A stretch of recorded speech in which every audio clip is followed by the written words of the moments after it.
D'ailleurs,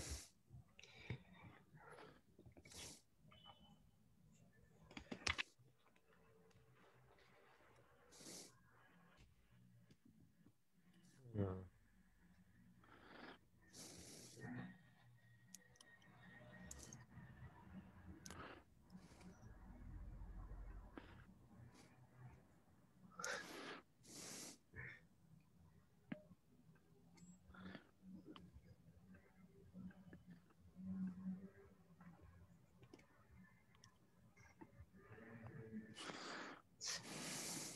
bon, ok. Parce que j'ai Voilà. pensé, je me remets. Allez. Voilà, Hazak. Ouais, allez. Alors, Shabbat Shalom, enfin, je veux dire Shabbat Shalom, j'en sais rien. En tout cas, pour une mère, en tous les cas, pour la prochaine fois, et bon jeune. Et en tous les cas, donc c'est un cours sur la paracha de Tetzavé.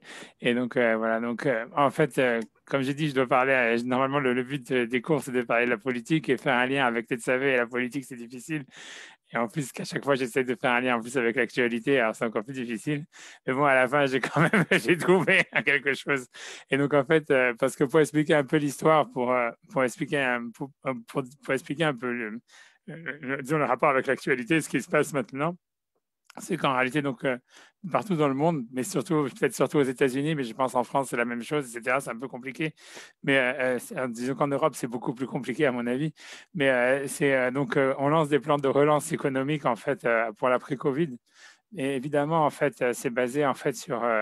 Ça veut dire, les plans de relance, en réalité, sont basés, en fait, sur des taux d'intérêt qui sont très bas.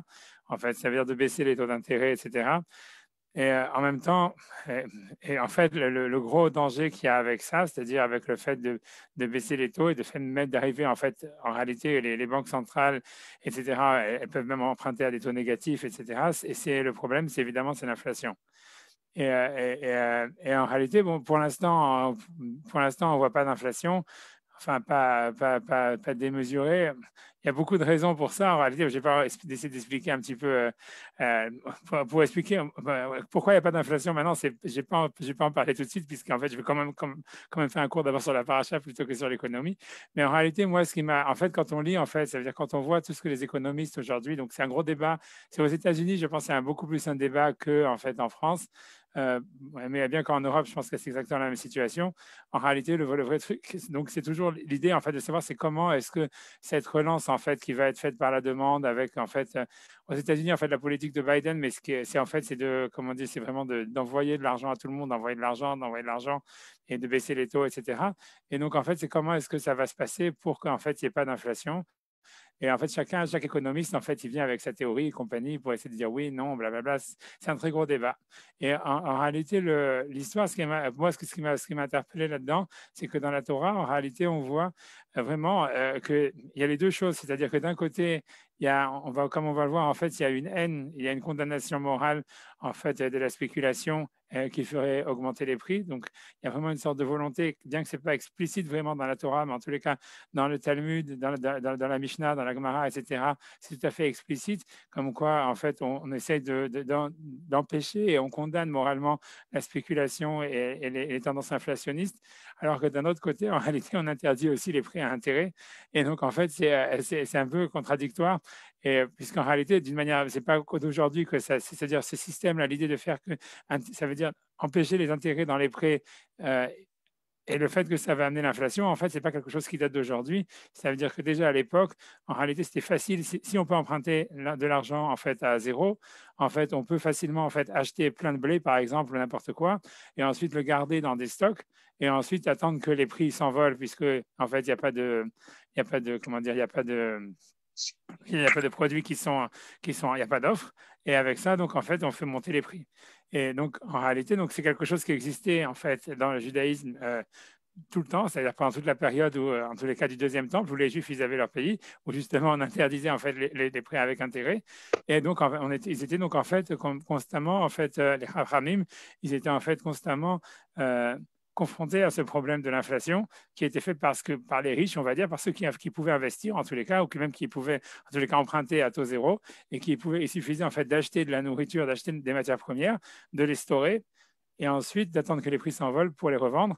Et ça, en fait, c'était quelque chose en fait qui détruisait l'économie, surtout puisque ça faisait augmenter les prix, etc.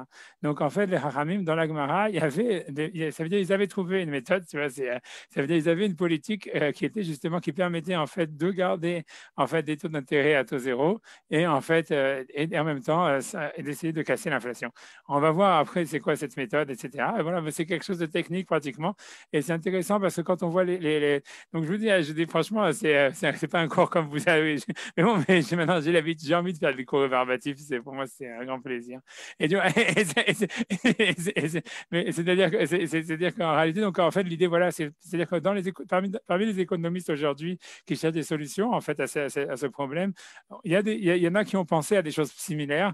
Tu vois, je vais citer un mec qui s'appelle Rogoff, qui est un ancien chef de la Fed, qui est un juif, qui est un professeur à Harvard, qui est aussi un champion d'échecs, et sans savoir en fait que ça venait en fait du Talmud, il a préconisé des situations, comment dire, des solutions qui sont proches, mais en réalité, donc en fait, toute l'idée, en fait, c'est ça, ça va parler de ça, en fait.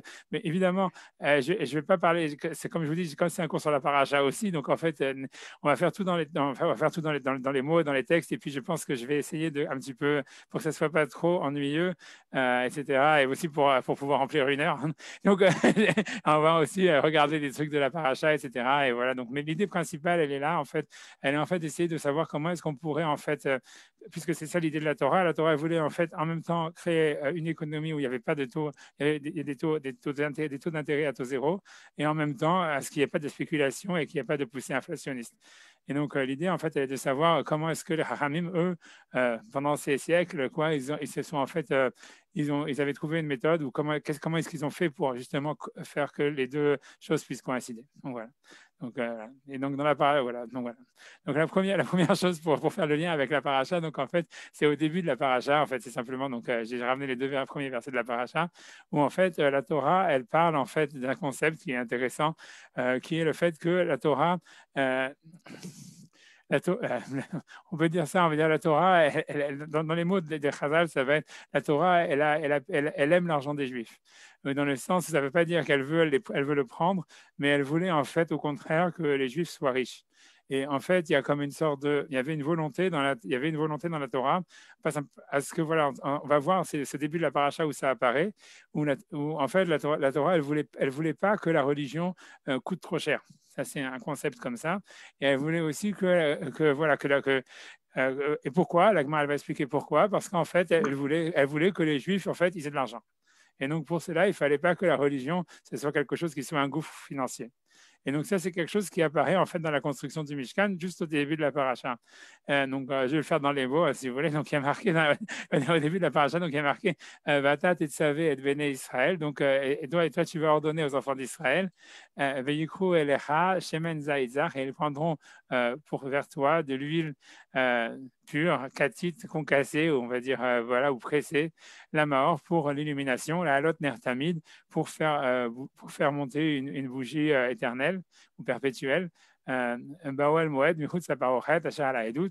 Voilà, à l'extérieur, donc, c'est-à-dire dans la tente d'assignation, à l'extérieur du rideau qui sépare le sein du reste de la tente d'assignation, qui est, voilà, donc du rideau qui, en fait, qui est sur le Hidout, en fait, c'est l'Arche sainte.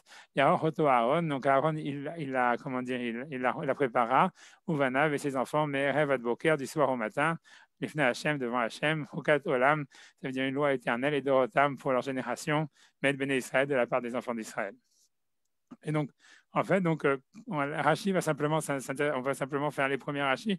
C'est-à-dire que Rashi, en réalité, il va expliquer les mots. Qu'est-ce que ça veut dire que l'huile, elle devait être pure? Et qu'en même temps, elle devait être, katit, ça veut dire qu'il fallait qu'elle soit en fait concassée. Alors, donc Rashi, en deux mots, on va le faire dans les mots, mais Rashi, vous avez la traduction en bas de tout ça, je pense. Il va expliquer en réalité de dire que l'idée, c'est qu'il fallait que ça soit, ça veut dire qu'on pouvait faire sortir l'huile. Normalement, quand on presse des olives pour faire de l'huile, on les met sur des sortes de meules et on fait tourner les meules et l'huile, elle sort. Mais en fait, si jamais, en fait, quand tu as des olives qui ont beaucoup d'huile, qui étaient en fait justement les olives de première qualité, etc., qui étaient utilisées pour l'allumage de la menorah, donc en fait, on n'utilisait pas l'huile qui avait été, qui sortait quand on les faisait passer sous une meule, mais simplement, on utilisait l'huile qui était concassée, ça veut dire simplement, on frappait avec un pilon, et à ce moment-là, il y avait un peu d'huile qui sortait, et c'est uniquement cette huile-là qui était permise pour, en fait, pour l'allumage de la menorah. Donc, en fait, donc, je vais le faire Rachid dans les mots. Rachid dit Vata tetsavé. Donc, et toi, tu ordonneras Zach. Donc, qu'est-ce que ça veut dire pur? Béni shimarim, sans aucun, donc, sans aucune vie, sans aucun, on va dire, résidu. Kemo sheshaninu bemenachot, c'est-à-dire comme nous avons expliqué dans Menachot, Megargero berosh hazaït, ça veut dire il le faisait. Je pense que c'est les Gargero berosh hazaït, ça veut dire qu'il prenait un bâton et il le faisait bouger quand il était en haut de l'olivier. Je pense que là, ouais, on laisse mûrir l'olive au fait de l'olivier. Ça veut dire voilà, que c'était les olives qui étaient les plus, disons, les plus pleines d'huile qu'on utilisait pour qu'il y ait le moins de résidus possible, etc. Et donc ensuite, on nous dit katit, donc concassé, zetim hayakotesh, bemartechet, ça veut dire prenez les olives et les concasser avec un pilon. Benotohanan berechaim, mais en fait, il est mou, il est passé pas sous la meule avec des meules. Kedesh shelo yeh boshmarim, pour qu'il y ait aucun résidu. Et une fois qu'on avait sorti la première goutte d'huile qui sortait de l'olive avec, ça veut dire avec un pilon, ensuite on les mettait dans des meules pour, en fait, pour les moudre. Et là, il y avait plus d'huile qui sortait. Et donc, cette deuxième huile qui sortait à cause des meules, en sortant des meules, en fait, c'est Hachem Anachini, donc c'est cette deuxième huile, passe sous la menorah. Il était non cachère pour la menorah, mais cachère l'imnachot, mais il était cachère pour les korbanot, c'est les menachot pour les offrandes de farine, c'est-à-dire que toutes les offrandes de farine, en fait, elles devaient être mélangées avec de l'huile avant d'être apportées. Et donc, l'huile qu'on mettait en fait dans les offrandes de farine, elle pouvait venir en fait de l'huile qui venait en fait des olives qui avaient été moulues. Donc, c'est la deuxième huile, quoi, pas la première.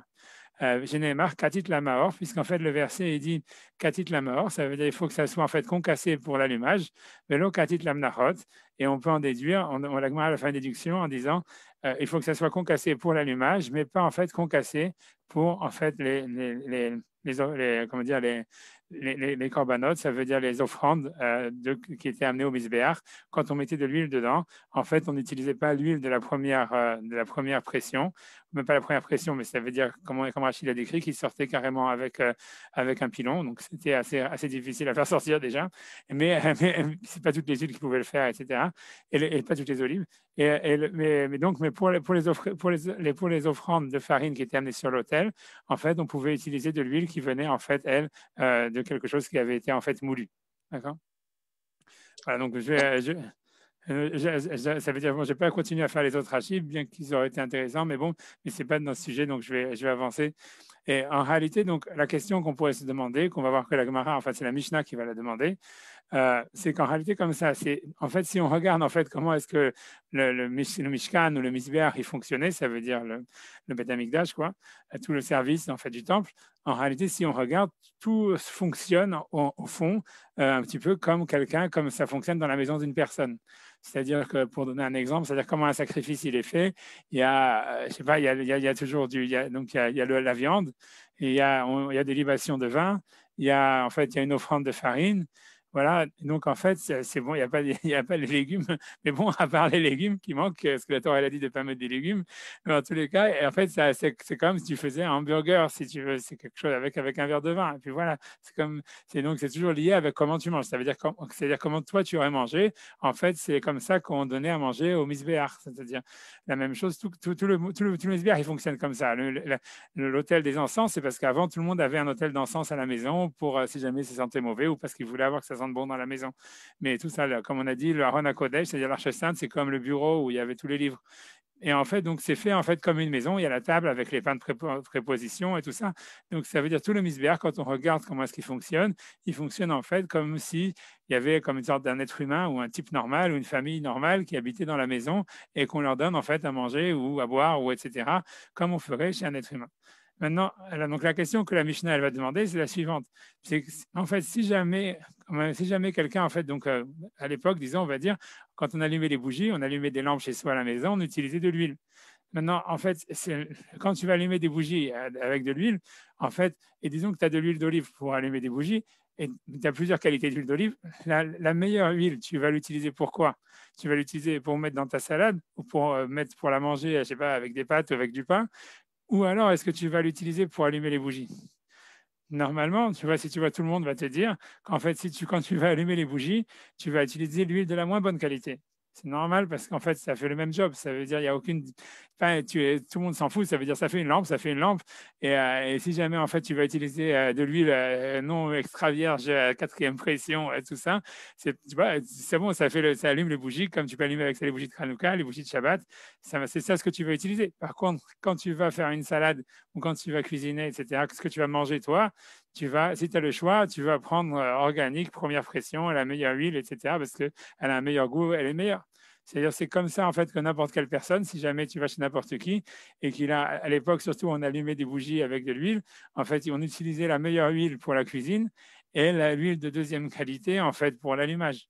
Même dans la halakha, ça se voit un peu, quand par exemple la terouma, elle devenait impure, le Kohen, tout ce qu'il pouvait faire avec la terouma, c'était on la brûlait et on donc l'utilisait pour faire des bougies. Ça veut dire, en fait, faire des bougies, ça a toujours été, en fait, c'est vraiment avec la nourriture ou les graisses ou les choses que tu ne pouvais rien faire d'autre avec, tu les brûles et puis voilà. Et donc, la question, elle est de dire donc, comment ça se fait que dans le Misbéach, ça veut dire quand on regarde les lois en fait, du Beth Amikdash, en fait, c'est le contraire. C'est-à-dire que au lieu, en fait, ça veut dire qu'on nous dit que pour l'allumage des nérodes des bougies de la menorah, il fallait utiliser l'huile de la première qualité, the best of the best. Et quand ça arrivait à ce que tu vas manger, ça veut dire à ce qu'on mettait sur l'autel dans les offrandes, etc., on utilisait en fait de l'huile de deuxième qualité. Donc, c'est pas normal. Ça ne suit pas en fait la corrélation de ce que normalement, comment ça doit se passer, puisqu'en réalité, à chaque fois ce qui se passe dans le misbéach, ça t'apprenait comment est-ce que normalement il fallait se conduire même chez soi à la maison, etc. C'était en rapport, tu vois. Je vous donne si vous voulez, une autre halakha très intéressante, alors là, qui n'a rien à voir, mais bon, un petit peu pour reprendre, pour expliquer la logique de la Mishnah, c'est que par exemple, quand le Abrabanel, lui, il avait en fait, donc il a grandi dans les deux cultures, dans la culture en fait chrétienne et dans la culture de l'islam. Et en fait, quand il est arrivé lui, il parle justement dans la loi du Seder, c'est dans la Gala du Abrabanel, donc c'est un petit peu en avance, on commence déjà un peu la loi du Pessah, mais quand le Abrabanel, au début de la Gala, il se demande est-ce que en fait c'est mieux de faire le Seder en fait allongé, tu vois, sur des coussins, comme ils font en fait dans les pays islamiques, tu vois, comme ils faisaient, je sais pas, au Maroc, etc. Ou bien est-ce qu'il faut être assis sur assis sur une chaise avec une table et que c'est mieux de faire comme ils font les chrétiens. Et le Rabbanel, il dit, mais on voit que dans le Beth Amikdash, comme ils utilisaient, il y avait une table, et que donc, en fait, et que le Beth Amikdash, il te montre comment est-ce que normalement on doit se comporter. Donc, c'est sûr, en fait, que ça montre que les chrétiens, ils ont raison d'avoir une chaise avec une table par rapport aux musulmans, et que c'est comme ça qu'il faut faire, selon le choix, etc. Bref, mais tout ça, c'est pour dire, ça c'est une anecdote, mais pour expliquer, si tu veux, le background de la Mishnah, ça veut dire d'où elle vient la Mishnah pour poser sa question, c'est-à-dire que normalement, le Beth Amikdash, il devrait fonctionner comme en fait, comme ça fonctionne en fait la maison d'une personne ou comment une personne elle se conduit. Et donc c'est très étonnant en fait de comprendre pourquoi est-ce que dans le Beth Amikdash on a demandé en fait que l'huile qu'on utilise pour la menorah elle soit en fait comment dire supérieure à l'huile qu'on va utiliser pour ce qui devait aller sur l'autel. Donc ça, c'est la question de la Mishnah. En fait, voilà, c'est la Mishnah dans Menachot. D'ailleurs, c'est de là où toute la Gemara elle parle là-bas. Mais ouais, rien que je lis la Mishnah, si vous voulez, vous l'avez traduit en bas, enfin, voilà, peu importe. Donc, la Mishnah, donc ça, c'est le langage de la Mishnah. Avkola Menachot ayubedin sheit anu shemen zaitzach. Ça veut dire, donc la Mishnah, elle commence avec cette assomption. Et la raison de l'assomption, elle est parce qu'en fait, pour rajouter tout ce que je vous ai dit, c'est maintenant qu'elle commence, je traduis d'abord, toutes les offrandes de farine, elles auraient dû venir avec cette même huile. Ça veut dire cette huile pure qui est demandée par la Torah pour l'allumage de la menorah. Voilà, et c'est elle dit elle-même Ma menorah she'ena te'una shemen zaitzach. Ça veut dire si déjà la menorah qui n'est pas quelque chose qu'on mange, donc en fait elle a besoin en fait de cette huile qui soit extra pure. Menachot she'en lachila, les offrandes qui sont mangées par l'autel, Enodin she'itanu shemen zaitzach, n'est-ce pas normal que ça devait avoir en fait de l'huile plus pure. à Talmud Lomar. Alors c'est pour ça que la Mishnah donc, elle cite cet enseignement que Rashi dit au début de la paracha. Donc il dit Zar Katit la Maor, parce que la Torah elle a mis explicitement ce mot en disant il faut que ça soit concassé pour l'illumination, l'allumage. Ven Zar Katit la Menachot, mais on peut pas, mais c'est pas besoin, il faut pas que ça soit concassé pour en fait de l'huile qui est utilisée pour les offrandes tu vois, de repas.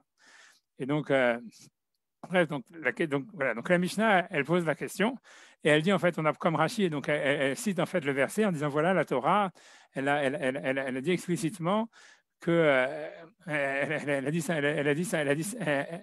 simplement, elle a dit explicitement en fait que c'est que pour les huiles de l'allumage qu'on avait besoin d'avoir la première qualité et pas dans le reste des offrandes. Mais elle n'explique pas pourquoi. En fait, elle n'explique pas. Grosso modo, la Gemara, en fait, je ne sais pas si on va faire toute la Gemara, mais en tous les cas, donc, ça veut dire, grosso modo, pour essayer de faire un petit peu rapidement, c'est que la Gemara, elle va expliquer, elle va dire, elle va continuer sur la lancée de la Mishnah, et elle va apporter un autre verset qui est en fait, qui parle, lui, des offrandes, où on voit clairement aussi que l'huile qui était utilisée dans les offrandes de farine qui était amenée au misbéach, en fait, elle n'avait pas besoin d'être en fait de la première qualité. Il suffisait en fait, il fallait que ce soit propre, mais c'était pas la peine que ce soit en fait de l'huile qui soit en fait qui vienne, comme on dit, voilà, raffinée. Et donc ça veut dire en fait que ça venait pas de l'huile qui était concassée de première qualité comme celle de l'allumage. Et donc la Gemara, donc ensuite elle va poser une deuxième question. Elle va dire donc non seulement la halakha elle est elle-même étonnante, mais en plus pourquoi on a besoin de deux sources en fait pour nous le dire. C'est la Torah, elle donne, il y a une source en ce qui concerne les offrandes comment dire de pain, en fait, les offrandes qui sont faites au misbéach qui nous disent clairement que c'est pas la peine d'utiliser de l'huile de première qualité. Et en plus, il y a une source dans le cas de l'allumage qui nous dit spécifiquement c'est que dans l'allumage qu'on a besoin en fait de l'huile de première qualité et pas dans les menachot. Donc non seulement quel est le sens de cette halakha et pourquoi en plus on nous le répète deux fois. Donc, en fait, finalement, donc c'est ce que la Gemara va répondre. Donc, si vous avez dans le dernier paragraphe, tu vois, c'est à la fin où la Gemara elle va dire Imken matalmud lomar lemaor. Ça veut dire, grosso modo, c'est OK, disons que la halakha, on la connaît déjà, mais en fait, pourquoi est-ce qu'on a besoin de nous apprendre dans notre paracha que l'huile pure, elle doit être utilisée que pour l'allumage et pas pour le reste des offrandes, alors qu'on le savait déjà des passages là-bas qui parlent des offrandes. La Gemara répond, elle dit Elam ipene achisrun. Donc, c'est-à-dire, en réalité, c'est uniquement à cause de l'économie. C'est comme ça que la Gemara veut dire, c'est uniquement à cause de l'économie. Qu'est-ce que ça veut dire en deux mots? Ça veut dire que allumer les bougies à l'énéroth de la, comment dire, de la menorah, en fait, c'était quelque chose que tu faisais tous les soirs une fois. Il y en a qui disaient qu'on l'allumait aussi le matin, mais peu importe. Mais ça veut dire, bon, voilà, c'était une quantité d'huile par an X qui n'était pas gigantesque, mais alors, et donc, c'était pas, en fait, ça n'allait pas creuser, ça n'allait pas faire un trou dans la caisse si jamais, en fait, on utilisait de l'huile de première catégorie. Mais par contre, si jamais, en fait, on demandait à tout le monde d'amener de l'huile de première catégorie pour les offrandes de farine, surtout quand en plus les offrandes de farine, c'était en général les offrandes des pauvres, c'est la mincha, c'est quelqu'un qui était riche, il a amené un bœuf, il a amené un agneau, ou j'en sais rien, toutes les sortes d'animaux qu'il y avait, c'est lui qui a amené des offrandes de farine, c'était en général le pauvre. Et donc, en fait, si en plus on lui demandait à lui d'amener de l'huile de première qualité, ça lui serait revenu très cher. Et donc, en fait, c'est pour ça que la Torah, elle a dit, bon, non, laisse tomber. Et la répétition, en fait, de cette halakha, selon la Gemara, c'est pour nous expliquer qu'il y a une idée comme quoi, en fait, il faut faire attention à l'économie. C'est comme ça, Vina Chiskoun, ça veut dire qu'il faut faire attention à l'économie. Si c'était simplement, comme après ça, elle explique juste après, elle dit Maï Chiskoun, c'est quoi l'économie? Amar Rabbi Eliezer, la Torah Hassan Mamonam chez l'Israël, c'est-à-dire la Torah, elle aime l'argent des Juifs. Et c'est dans le sens, pas dans le sens, elle veut le prendre, mais c'est dans le sens, elle veut que les Juifs aient de l'argent. Elle a pitié de l'argent des Juifs, elle veut que les Juifs ne soient pas en train de. Tu vois, que ça veut dire le sens littéral, ça veut dire, elle veut pas que la religion, ça soit un trou financier. Mais dans le sens, ça veut dire, de la manière où la Gemara le dit, ça veut dire il faut que, ça veut dire, la Torah, elle voulait que l'économie, elle fonctionne bien et que les gens, en fait, ils aient, et que, en fait, les gens, ils aient de l'argent, si tu veux. C'est ce que la Gemara, elle explique. Et c'est pour ça qu'elle a répété la source deux fois, c'est-à-dire que la Torah, elle aurait fait cette anomalie dans le service du temple, alors que normalement, c'est pas simplement parce qu'on voulait éviter une perte d'argent à celui qui allait offrir c'est-à-dire une offrande de farine, parce que si c'était le cas, on n'avait qu'à le marquer une fois. Et déjà, ça aurait été déjà quelque chose. Mais le fait que la Torah, elle a marqué deux fois et qu'en plus, elle a fait une anomalie, elle aurait pu dire aussi, bon, puisqu'on fait attention à l'argent, alors même pour l'allumage, on peut utiliser de l'huile de deuxième catégorie. Qu'est-ce qu'on s'en fout? Non, donc la Gemara a déduit de ces anomalies que c'est pas qu'il y a une philosophie derrière, du fait que c'est répété 2 fois et du fait que c'est une anomalie qu'il y a dans le service du Mishkan qu'on ne retrouve pas ailleurs, puisque tout le reste du Mishkan, il suit, comme je vous ai dit, la manière dont quelqu'un, en fait, il doit utiliser sa maison, qu'est-ce qu'il doit faire dans sa maison, comment est-ce qu'il mange, comment est-ce qu'il boit, comment est-ce qu'il... Il n'y a pas de lit, bon, c'est vrai, mais en tous les cas, comment est-ce qu'il fume, j'en sais rien. En tous les cas, donc, comme ici, dans cette loi-là de l'huile, la Torah elle a fait une anomalie en disant, maintenant, tu vas utiliser l'huile la plus chère pour l'allumage et l'huile la plus mauvaise pour les offrandes, pour la cuisine, on va dire. Donc, elle a voulu montrer, c'est pas simplement qu'elle a fait cette anomalie parce qu'elle voulait apprendre de là une philosophie. Et cette philosophie, c'était que en fait, la Torah, elle veut que les peuples d'Israël aient de l'argent, en tous les cas, que l'économie en fait, elle fonctionne, et que c'est un devoir moral, en fait, de la même manière qu'il y a un devoir moral pour les gens d'être en bonne santé, de faire attention, d'apprendre la médecine, comme la Gemara le dit, etc., parce qu'il faut faire attention à son corps, parce que voilà, ça fait partie de la, comment dire, c'est une mitzvah de la Torah, Venishmartem et Nafshotechem, ça veut dire il faut faire attention à sa santé, c'est une mitzvah de la Torah. Il y a une autre mitzvah à part ça, il faut faire attention à l'économie du pays, il faut que l'économie fonctionne, il faut que les Juifs aient de l'argent, et c'est un devoir moral. Et ça, on l'apprend de cette halakha du Mishkan et du Mizbeach, etc. Aussi, voilà, donc, voilà, et aussi autant que ce soit. Et voilà, c'est une Gemara dans Menachot. Et il y a plusieurs autres sources après ça sur cette histoire de la Torah, Chazal, mon âme, c'est d'Israël, mais c'est ici où la Torah, elle apprend, où la Gemara, elle apprend que c'est un principe, que c'est pas simplement, comment dire, une idée. Ça veut dire que c'est quelque chose qui est bien, qu'on ne va pas gaspiller de l'argent bêtement. Mais c'est qu'il y a un principe qu'on fait attention à l'économie. Ça veut dire que l'économie en général d'un pays, surtout d'Israël, en fait, c'est le devoir moral des Juifs, des rabbinim, ou etc., à ce que ça fonctionne, que ça ne soit pas une économie où on est tout le monde en train de tirer la langue et on a à peine de quoi manger. Voilà. Et donc le truc, donc ça, c'est l'Agmara. Et donc le truc, donc voilà, donc maintenant on arrive au point de ce que j'avais voulu dire, c'est que l'histoire, c'est comment est-ce que donc en fait, donc ça va expliquer la suite un peu pourquoi est-ce que l'Agmara elle parle d'économie un petit peu, mais donc l'idée, c'est on arrive, il y a un problème justement dans la manière que la Torah elle a d'envisager l'économie, c'est que justement elle interdit en fait les taux, hein, les prêts avec intérêt. Et après ça, comme on va voir, elle est vraiment aussi, elle condamne et elle fait un principe comme quoi il faut juguler l'inflation. Et donc, et donc, le truc, donc, pour expliquer l'histoire, c'est qu'en réalité, même le prêt intérêt, comme on va voir dans les versets, etc., c'est aussi interdit parce qu'en fait, c'est quelque chose qui est nocif pour l'économie.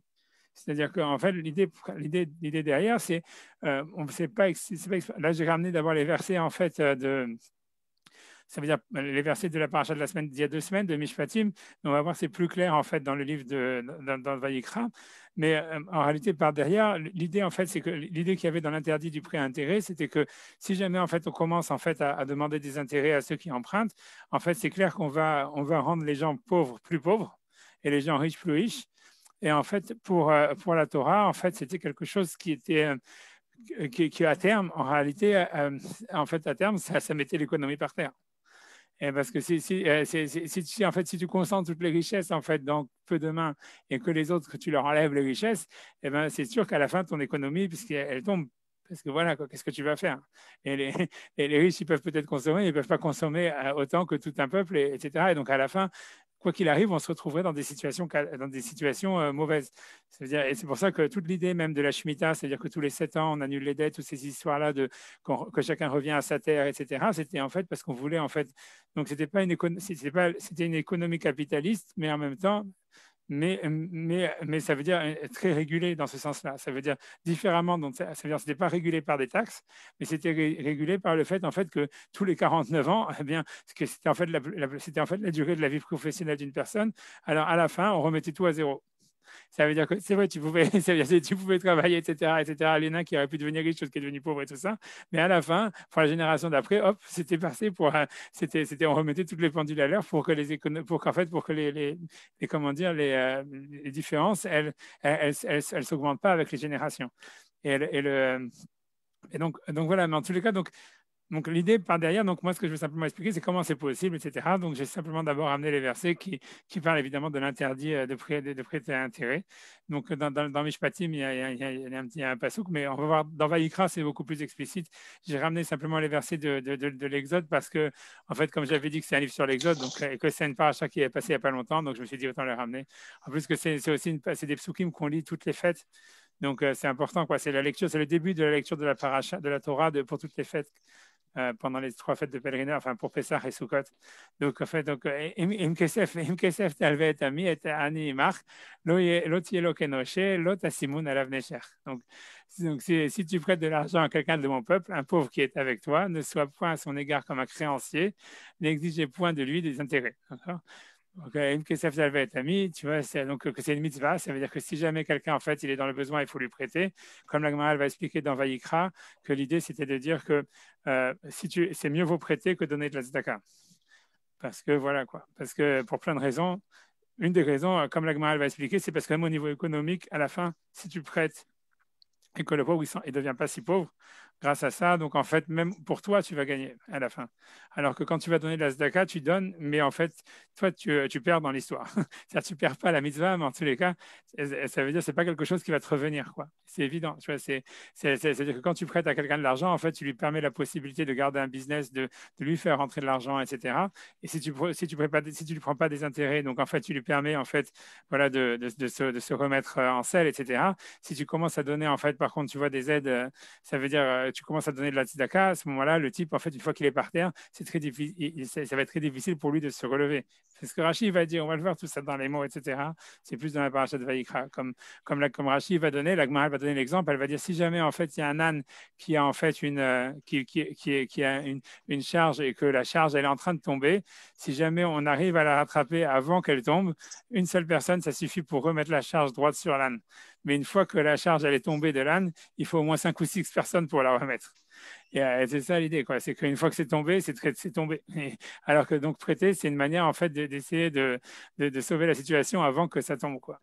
Et donc bref. Et donc après ça, donc la Gemara elle te dit, et donc après on apprend du verset qu'en fait il faut d'abord prêter à ceux qui sont proches de soi, à sa famille, les gens de sa ville, etc., etc. Que c'est notre histoire, etc. Que voilà, bon, ça c'est aussi un truc qui est pas du tout comme la gauche actuelle, et que c'est parce qu'il y a marqué Imra avec toi. Je sais pas si je vous ai ramené la traduction de ça. Bref, en tous les cas, tu vois, ça veut dire voilà, ça veut dire que d'abord il faut prêter à quelqu'un qui fait partie de son peuple, à quelqu'un qui fait partie de sa ville, etc. ou de sa famille, voilà, et parce que voilà, donc voilà, parce qu'il faut aller vers ceux qui sont les plus proches de soi. C'est encore la même idée de dire qu'on cherche d'abord le truc de proximité plutôt que d'aller vers les choses qui sont plus loin. Et donc, enfin bref, mais c'est pas cette idée-là que je voulais surtout travailler. En tout cas, c'était simplement pour apporter une source claire de dire qu'on voit que la Torah elle interdit l'intérêt. Et voilà, et comme elle dit que c'est comme un serpent, si vous voyez, tu as dit, je peux lire les rachis, le dernier rachi, ça veut dire un pauvre qui est avec toi, considère-toi comme si tu étais toi-même un pauvre, comme tu étais toi-même pauvre, tu ne seras pas pour lui comme un usurier, ne cherche pas à te faire rembourser par la force. Si tu sais qu'il n'a pas les moyens, ne te comporte pas comme un prêteur, c'est-à-dire ne l'humilie pas. D'intérêt nécher, il s'agit de l'usure, comme le suggère le mot nécher, à rapprocher de neshicha, qui veut dire morsure du serpent. Sa morsure n'engendre au début qu'une plaie anodine au pied, d'abord indolore, elle va finir par gonfler jusqu'à atteindre la tête. Il en va de même avec l'usure, d'abord imperceptible et indécelable, elle finit par augmenter et à faire perdre beaucoup d'argent. Et donc, ça veut dire que la Gemara, elle pense donc en fait que la Torah, elle pense en tous les cas que, comment dire, ça veut dire le prêt intérêt, c'est quelque chose qui va faire perdre le pauvre à la fin ou qui va faire perdre tout le monde à la fin. Et c'est pour ça qu'elle interdit, c'est qu'elle le compare à la morsure en fait d'un serpent. Voilà, donc maintenant j'avance et je dis donc on fait la Gemara dans Megillah. Donc la Gemara dans Megillah, c'est un passage de la Gemara où la Gemara en fait elle condamne surtout en fait comment dire la spéculation et le fait en fait de faire monter les prix, etc. Et donc de faire de la spéculation pour faire grimper l'inflation. Et donc, moi, j'ai ramené la Gemara un peu, tu vois, moi, je la ramène, puisque bon, c'est pas ça. La Gemara, elle dit ça, en fait, quand elle est en train de, comment dire, de commenter le Shemona Esrei, la prière de la Mida, où elle se demande, en fait, comment quelle est la raison, c'est une Gemara dans Megillah, donc c'est en plus lié avec Purim, c'est comment justifier, en fait, la place de chacune des bénédictions qu'il y a dans la Mida. C'est-à-dire, quand on regarde, en fait, la Mida, il y a 18 bénédictions, il y en a même 19, mais en fait, elles sont chacun avec un ordre, etc. L'idée par derrière, c'est que l'idée de 18 bénédictions, c'est l'idée de Chai, c'est la vie, et c'est l'idée en fait que c'est comme si la vie, en fait, c'est quelque chose, en fait, c'est comme s'il y a comme, je sais pas comment dire, c'est un cycle ou un pattern ou quelque chose comme ça. Et en fait, c'est pour ça qu'on doit le faire 3 fois par jour ou 2 fois par jour, etc. Parce qu'en fait, à chaque fois, c'est comme un système d'énergie. C'est comme si tu regardes les sphirotes ou des choses comme ça dans la Kabbalah, où en fait c'est un ordre qui s'établit dans l'histoire ou dans la manière dont Hachem, en fait, il intervient dans l'univers. Et donc, en fait, chaque bracha, elle est liée, en fait, à une place spécifique. Donc, la Gemara, elle s'interroge sur, en fait, sur la place de chacune des bénédictions. Bon, je n'ai pas commencé par la première parce que ce n'était pas le sujet.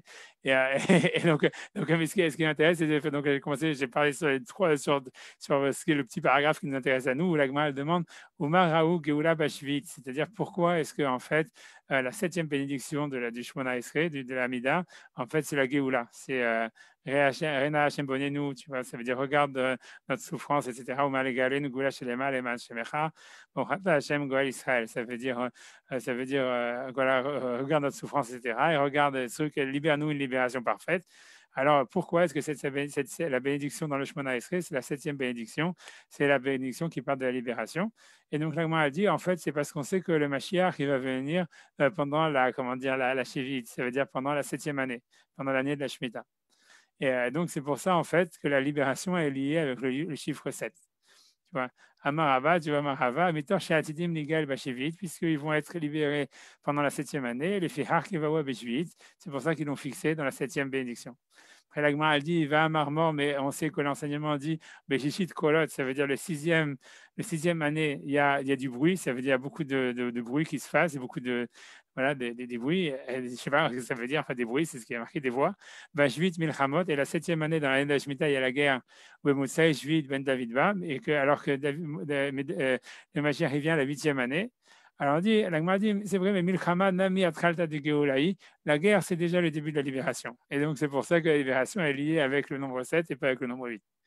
Ensuite, l'Agma, elle demande Omar Raoul, l'Omar Refoua Bashminit. Pourquoi est-ce qu'ils ont dit en fait que la guérison elle est dans la 8e bénédiction? Amar Abiyaha, il a dit Mitor Shinitna Mila Bashminit, parce que la Torah, la Brit Mila a été donnée le 8e jour. Shetzriha Refoua, elle a besoin d'être guérie, de guérison. Les Fikar Kavao Bashminit, c'est pour ça qu'ils ont dit que la 8e bénédiction est liée avec la guérison. Et après ça, évidemment, donc maintenant, ce qui nous intéresse à nous, c'est on va où donc l'Omar Birkat Hashanim Batishit. C'est-à-dire que la 9e bénédiction du Shemona Esrei, c'est la bénédiction qui parle du business, qui parle en fait de la bénédiction des années, c'est-à-dire de l'économie, grosso modo, ou de l'argent, tu vois. Alors, Amar Rabbi Alexandrie, donc Rabbi Alexandrie l'a dit, Keneged Mafki et Shaharim, c'est en comparaison à ceux qui font monter les prix, ça veut dire qu'ils font de la spéculation et qui font monter l'inflation. Dirtiv, Shevor Zéro à Racha, et ça veut dire brise les bras du mauvais. Mais David qui amra, et quand David il a dit, c'était Batishit Amra, c'est le 9e psaume. C'est-à-dire que quand tu regardes en fait dans les psaumes, donc encore une fois, l'Agma, elle demande pourquoi est-ce qu'en fait la Parnassa, l'économie, elle est liée avec le chiffre 9. Non, elle dit parce qu'en fait, quand tu regardes dans les psaumes, tu vois que le 9e psaume, c'est celui qui parle de l'économie. D'où est-ce qu'on sait en fait que ça parle de l'économie? Parce que c'est un psaume qui en fait qui est une malédiction entière sur ceux qui font monter les prix par la spéculation et par voilà, donc qui condamne et qui maudit en fait ceux qui font de la spéculation et qui font augmenter les prix, qui font monter l'inflation. Alors, il y a plein de questions sur ça. D'abord, parce qu'en fait, c'est pas le 9e psaume qui fait ça, c'est le 10e psaume. Donc, de là, est-ce qu'on apprend toujours. C'est pour ça que vous avez dans la traduction de Sepharia avec Bubble, là, je ne sais pas comment ça s'appelle. Que tu vois qu'ils disent oui, en fait, c'est vrai, mais parce que le premier et le deuxième psaume, c'est la même chose, etc. Peu importe, tu vois, grosso modo, c'est vrai que c'est une question. C'est-à-dire, a priori, il semblerait aussi étonnant que ça soit qu'en fait, les psaumes que nous on a, c'est pas les psaumes qu'ils avaient à l'époque de la Gemara. Ça veut dire que c'est pas vraiment que c'est pas les mêmes, mais a priori, c'était coupé différemment. Et dans les psaumes de la Gemara, il n'y avait pas 150 psaumes, il y en avait 147. Donc en fait, il y en a 3 qui ont sauté quelque part. Enfin, il y en a 3 qui sont que 1, quoi. Donc ici, je sais pas pourquoi dans ces variables, d'où est-ce qu'ils ont sorti ça. Ils ont pensé que c'est le premier et le deuxième. En tous les cas, c'est clair qu'en tous les cas, c'est dans les 9 premiers, il y en a un qui a été coupé en trop, quoi. Et puisque la Gemara, elle pense qu'elle a pour elle le 10e psaume, le 9e psaume, ce qui est pour nous le 10e psaume.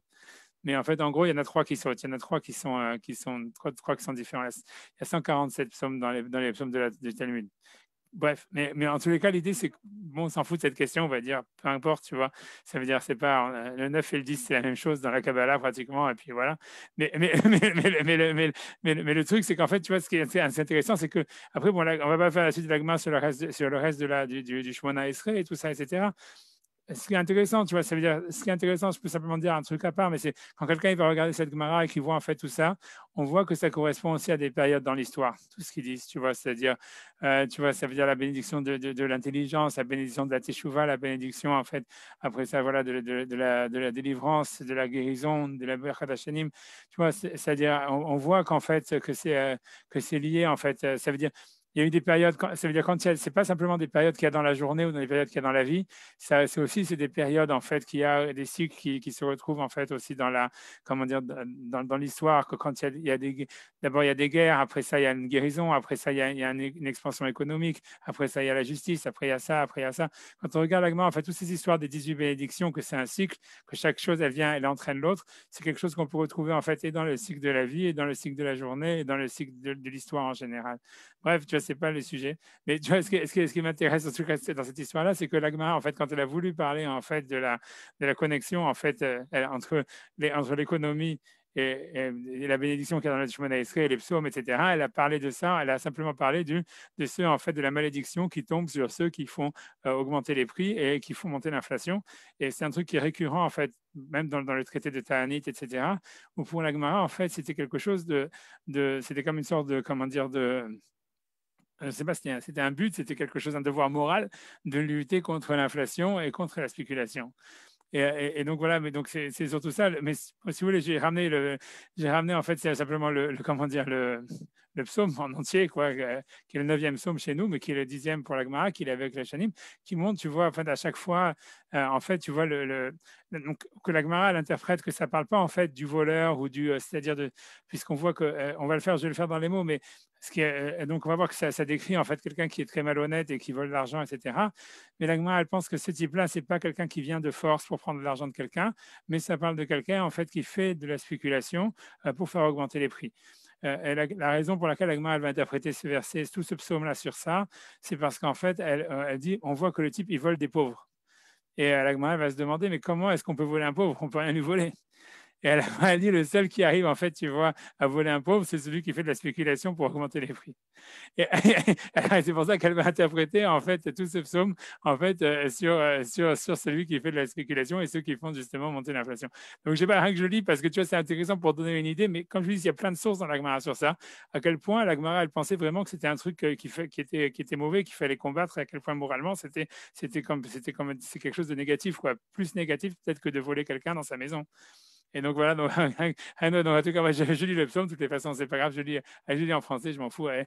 En tout cas, c'est pourquoi, ô Éternel, te tiens-tu éloigné, te dérobes-tu au temps de la détresse. Dans son arrogance, le méchant persécute le pauvre, qu'il tombe victime des mauvais desseins qu'il médite, car il se glorifie le méchant des passions de son âme. Le spoliateur blasphème, outrage l'Éternel. Avec son caractère hautain, le méchant ne s'inquiète de rien, il n'est point de Dieu. Voilà le fond de sa pensée. Ses voies sont prospères en tout temps, tes jugements passent au-dessus de sa tête, tous ses adversaires, il les renverse d'un souffle. Il dit en son cœur, je ne s'en chancellerai jamais, jamais au grand jamais, je ne serai dans l'adversité. Sa bouche est pleine de parjures, de perfidie et de violence, sa langue est au service du mal et de l'iniquité. Il se met en embuscade dans les villages, à la dérobée, il fait périr l'innocent, ses yeux guettent le malheureux.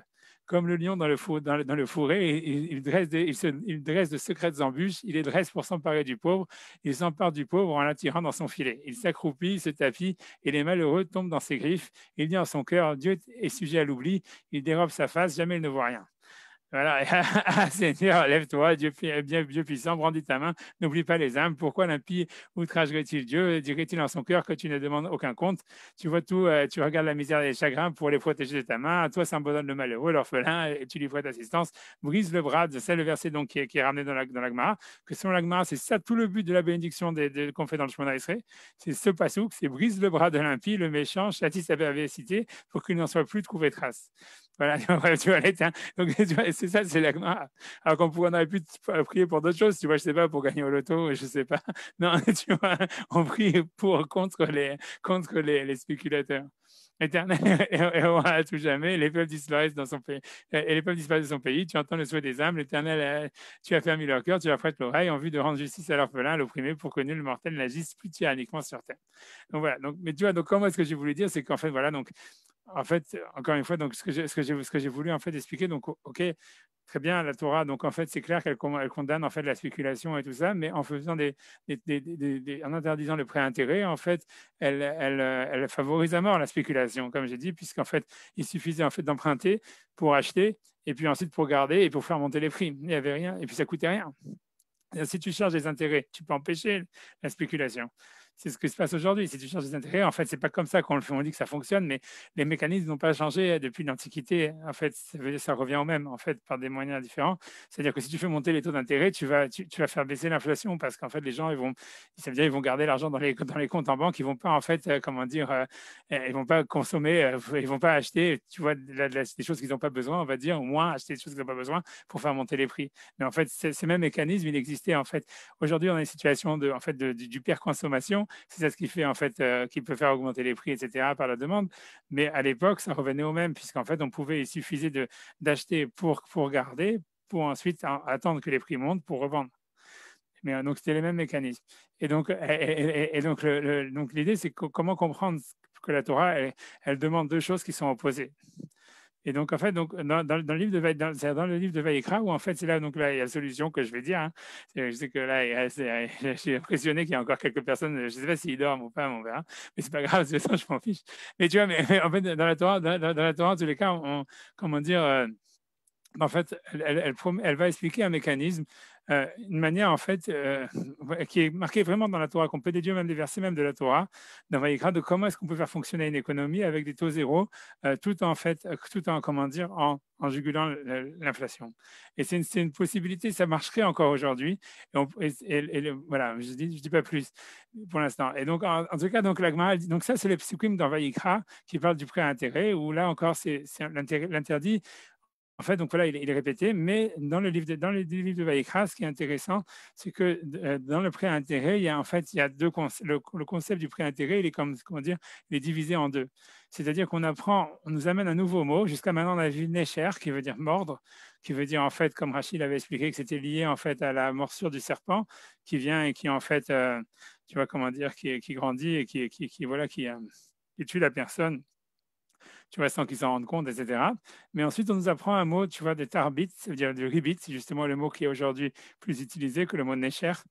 On utilise peu le mot necher, on utilise beaucoup plus le mot ribit, qui apparaît dans Vaïkra, dans le Lévitique, qui veut dire aussi prendre des intérêts, mais dans l'idée où, en fait, là, on prend le côté du prêteur, que lui, en fait, il s'enrichit en faisant, ça veut dire en augmentant, en réalité, comment dire, son argent en le prêtant.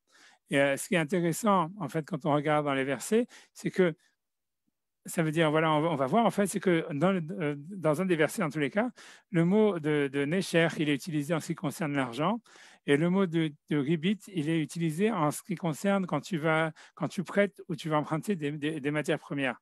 Ça veut dire de la nourriture. Je vais faire les versets dans les mots, vous allez voir. Donc, il y a marqué ça veut dire si ton frère il tombe, ou voilà, il va s'affaiblir. Au matin yado, et ça veut dire, voilà, et sa main, elle tombe, il marche avec toi, ça veut dire tu es avec lui, tu dois être avec lui. Tu ne vas pas l'abandonner déjà. Rezak tabo, et tu dois le soutenir. Ger vetoshav haïmar, ça veut dire même un étranger qui habite en Israël, il doit vivre avec toi. Et donc, dans le sens, tu as une mitzvah en fait de l'aider. Ce qui est aussi intéressant, Sam, qui est très intéressant dans la halakha, c'est qu'il y a un interdit de la Torah de prêter à intérêt, même à un non-juif, si jamais il ne pratique pas l'idolâtrie. Et c'est pour ça que d'ailleurs aujourd'hui dans la halakha, c'est très très bizarre, c'est pas évident qu'on pourrait prêter à intérêt à un non-juif, parce qu'en fait la plupart des non-juifs ils font pas l'idolâtrie aujourd'hui. Et donc, normalement, ça veut dire que c'est compliqué, quoi. Ça veut dire, tu vois, c'est ça une question de halakha aujourd'hui. Parce qu'aujourd'hui, quand les gens ils ont des mortgages et tout ça, ils disent, ah ouais, mais c'est avec une banque de non-juifs, etc. C'est pas du tout évident. Ça, c'est une parenthèse que les non-juifs, parce que dans la halakha, c'est un verset de la Torah clair qui dit en fait qu'il y a un interdit de prêter intérêt à un non-juif s'il a accepté sur lui les 7 mitzvot de Béné Noir. Donc, que c'est la misère, c'est de lui donner la zaka, etc. Donc, en fait, c'est pas évident de dire, comme c'est des non-juifs, on peut leur prêter intérêt. Rien que je dis ça, tu vois, entre parenthèses. En tout cas, Al-Tikam, il faudrait aller chercher dans les endroits où ils font l'idolâtrie, selon aux Chinois, aux Indiens, un truc comme ça. Al-Tikam, il donne les chers Vetarbit, ça veut dire ne prends pas de lui, ne prends pas de lui, en fait, donc ça veut dire de la, voilà, donc du Nécher, ça veut dire de la morsure, Vetarbit est quelque chose qui augmenterait ton capital, et tu craindras ton Dieu. Et encore une fois, on te répète, et ton frère, il vivra avec toi. Donc, ça veut dire voilà, qu'on regarde l'économie d'une manière globale.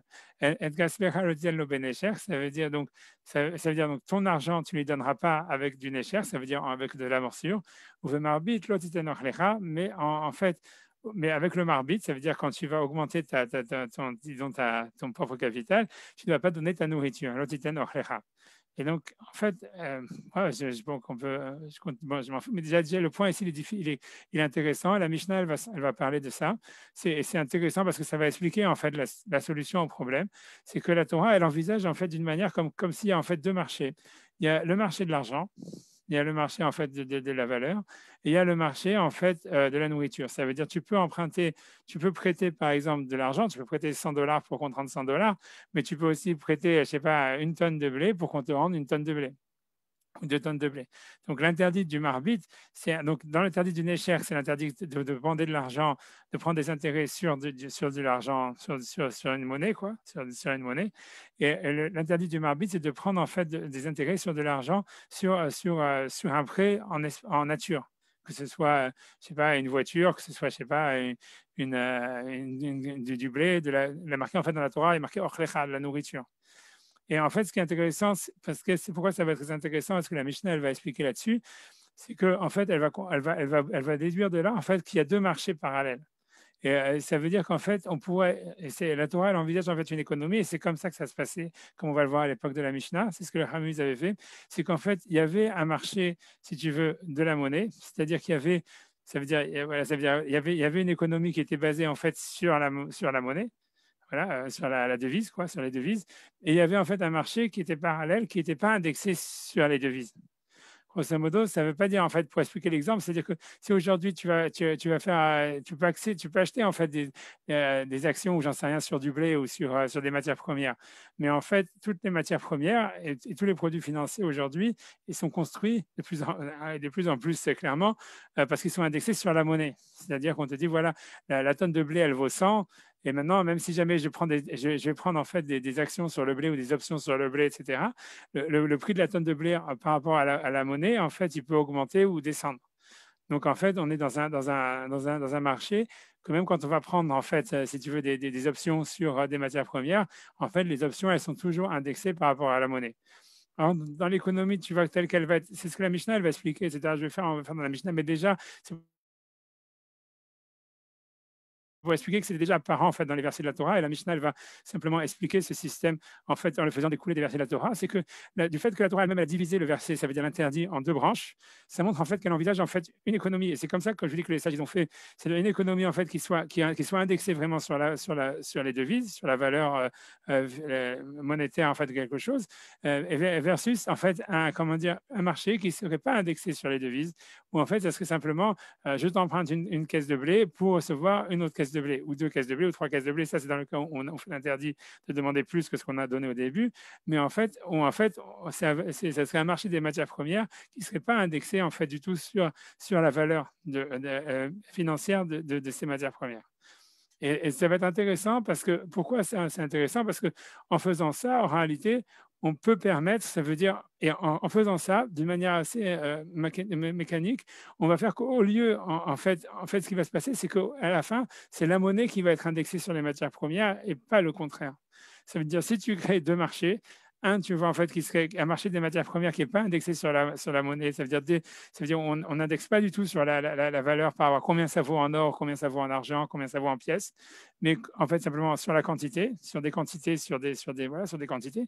En fait, si tu fais un marché qui fonctionne comme ça, en réalité, où en fait on fait de l'échange ou en fait même du échange ou des prêts sur des produits, des matières premières, ce qui va se passer, c'est qu'en fait la valeur de la monnaie, elle va s'adapter, elle va s'aligner en fait sur le marché des matières premières et pas le contraire.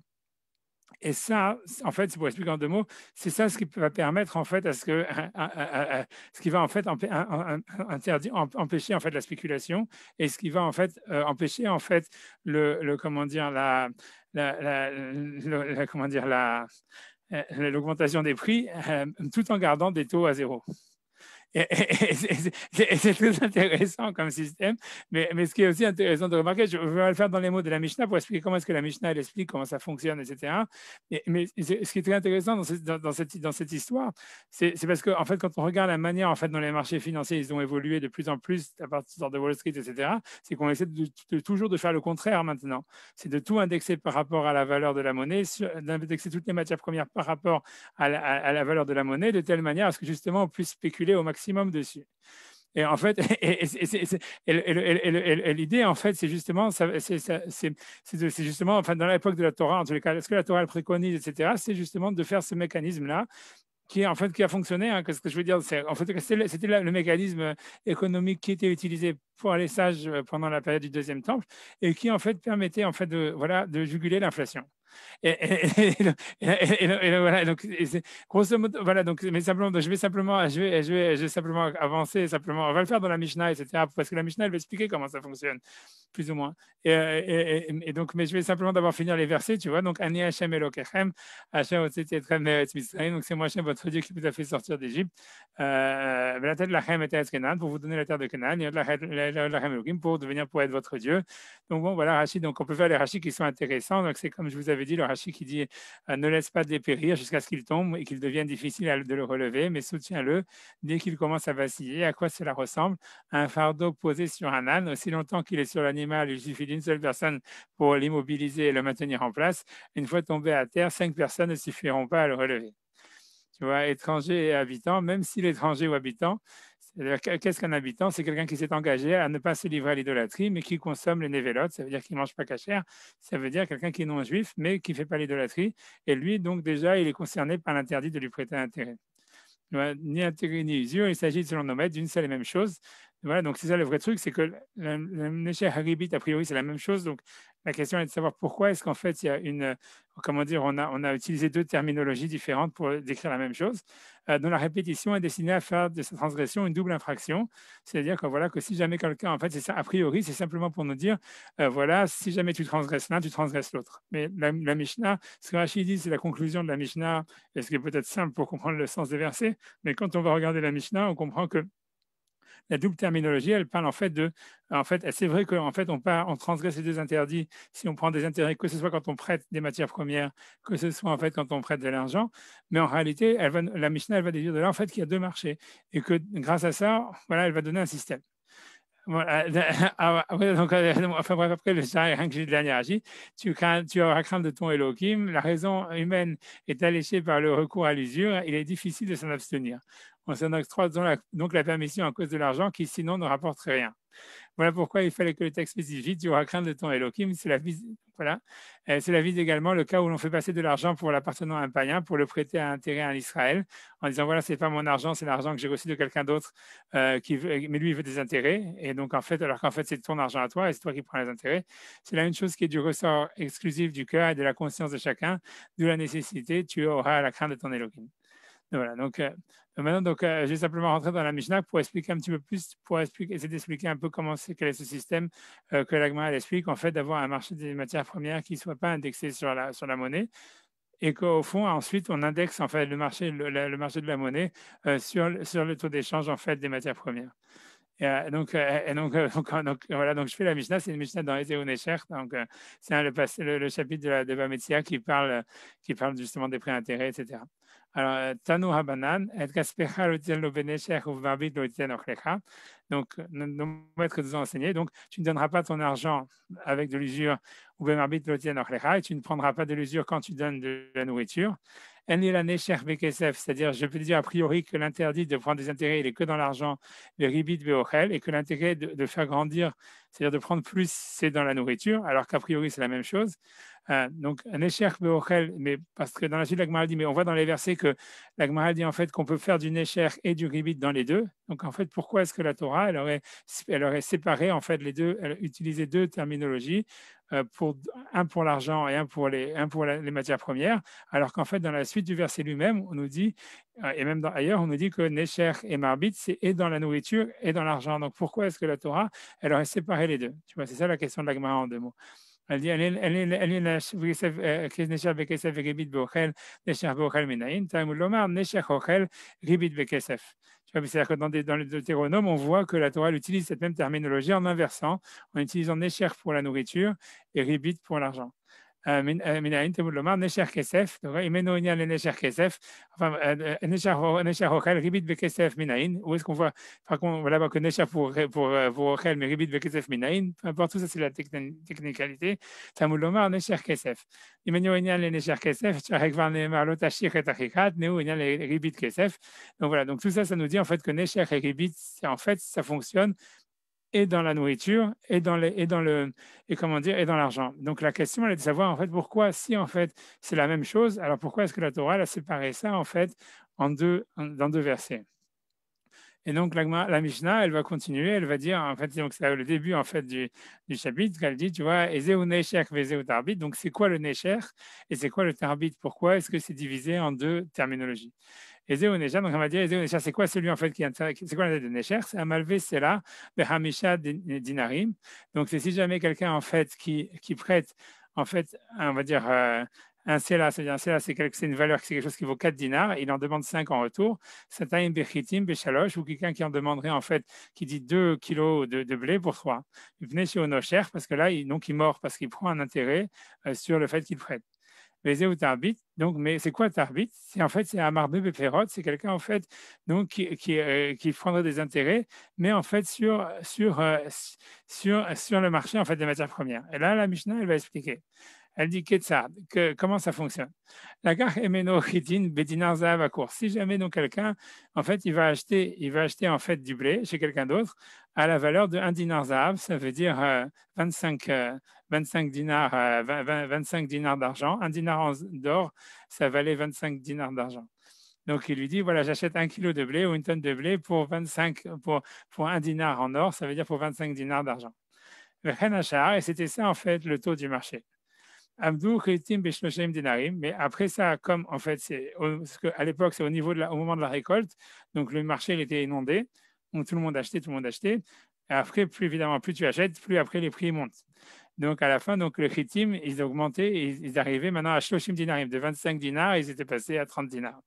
Alors, donc il lui dit, bon, maintenant que le type, en fait, l'acheteur, il avait déjà avancé l'argent, mais il n'avait pas été chercher le blé. Donc maintenant, il va chez le vendeur, il lui dit, bon, ok, donne-moi maintenant le blé que je t'ai acheté, que je t'ai payé 25 et qui maintenant vaut 30. Mais en tous les cas, a priori, il n'y a pas d'illégalité, puisqu'en fait, voilà, lui, il l'a acheté au taux, au moment où il a payé, le taux, il était à 25. Amarloten les chita, il dit, donne-moi le blé.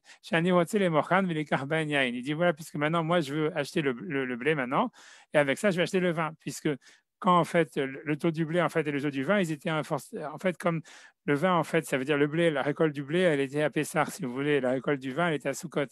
Donc en fait, quand le prix du blé en fait il augmentait, en fait à ce moment-là, le prix du vin était très bas puisque c'était le moment où commençaient les vendanges.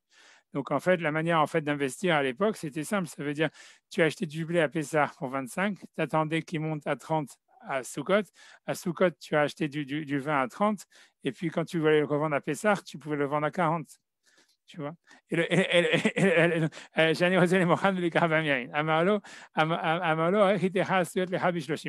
le vendeur qui vend le vin, il lui dit, OK, j'ai pas, en fait, le type, il dit, je ne peux pas donner le blé parce qu'il n'en a plus, on va dire. Il dit, OK, maintenant, ça veut dire, voilà, le blé maintenant, comme maintenant il est à 30, c'est comme si jamais, en fait, tu vois, je te dois 30 et je t'achète et je vais te donner du vin et je t'achète du vin à la place. Et je te donnerai du vin, tu vois, je te donnerai du vin à la place. Il y a et il n'y a pas de vin. Et ça, c'est l'interdit, ce que la Gemara va dire, ça, c'est l'interdit de Ribit, qui est interdit d'ordre rabbinique. Pour expliquer l'histoire, donc qu'est-ce que toute la Mishnah, elle veut nous dire avec tout ça de cette manière tellement alambiquée, c'est l'histoire comme ça. C'est que, en réalité, si jamais, en fait, quelqu'un, disons, tout le problème de l'histoire, c'est que quand le type il vient pour réclamer en fait le blé qui est monté à 30, en fait, le type lui dit OK, je te donne à la place du vin, je t'achète, si tu veux, je te donne une quantité de vin par rapport au prix actuel qui est à 30, alors qu'il n'a pas de vin. Et donc, en fait, ça devient une dette. Et à ce moment-là, le type, en fait, quand il va ensuite à Pessah de l'année prochaine, il va lui dire, bon, donne-moi le vin. Il dit, maintenant, le vin, maintenant, il vaut 40. Il va dire, voilà, donne-moi un truc qui vaut 40. En fait, c'est interdit parce que le vendeur, au moment où est-ce qu'il a fait l'échange, si on veut, entre le blé et le vin, il n'avait pas de vin chez lui. Mais si jamais il avait eu du vin, ça aurait été permis. C'est-à-dire, grosso modo, l'idée, elle est de faire que tu peux avoir un marché en fait des matières premières qui n'est pas indexé sur la valeur si en fait à chaque fois que tu vas c'est à chaque fois en fait que tu vends des matières premières ou que tu échanges des matières premières ou même que tu prêtes des matières premières ou que tu prêtes de l'argent sur des matières premières, il faut que qu'il faut que le taux il soit déjà été qu'il y ait déjà qu'il y ait un marché déjà ouvert dessus, et que deux, le vendeur en fait c'est pas en fait de la comment dire de la nourriture ou quelque chose de fictif qu'il te vend. Il ne te vend pas des actions, il te vend quelque chose qui est réel. Il n'a pas le droit de vendre du blé qu'il n'a pas. Il n'a pas le droit de vendre du vin qu'il n'a pas. Il est obligé en fait de vendre, même si c'est du blé contre du vin ou du vin contre du blé ou du blé contre du blé, il peut tout faire. On s'en fout en fait de la valeur que ça vaut au niveau de l'argent. Mais ce qu'il faut, c'est que ça ne soit pas quelque chose de fictif, que ça ne soit pas en fait une action. Une fois que tu fais ça, une fois que tu rétablis un marché comme ça, c'est-à-dire un marché où en fait tu peux, en fait on fait du troc, on fait du troc ou même des prêts, etc. sur de la matière première, mais à condition qu'en fait la matière première elle existe vraiment. À ce moment-là, tu peux garder en fait un marché monétaire qui va s'ajuster en fait par rapport à la quantité réelle des choses telle qu'elle est. Et à ce moment-là, les prix ne vont jamais s'envoler.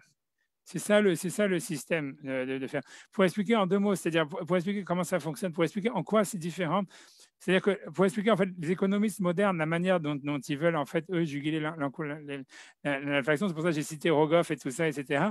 C'est en fait c'est de dire en fait il suffirait en fait carrément de supprimer la monnaie. Et ce qui est en train un peu d'arriver, c'est-à-dire que l'idée c'est que si tu supprimes par exemple même la valeur la monnaie, ça veut dire la valeur papier, les billets de banque, etc. En fait, les gens, ils sont obligés, si tu veux, en fait, soit de mettre leur argent dans des comptes en banque qui peuvent être, eux, soit à taux négatif, etc., puisqu'il n'y a plus de monnaie, etc.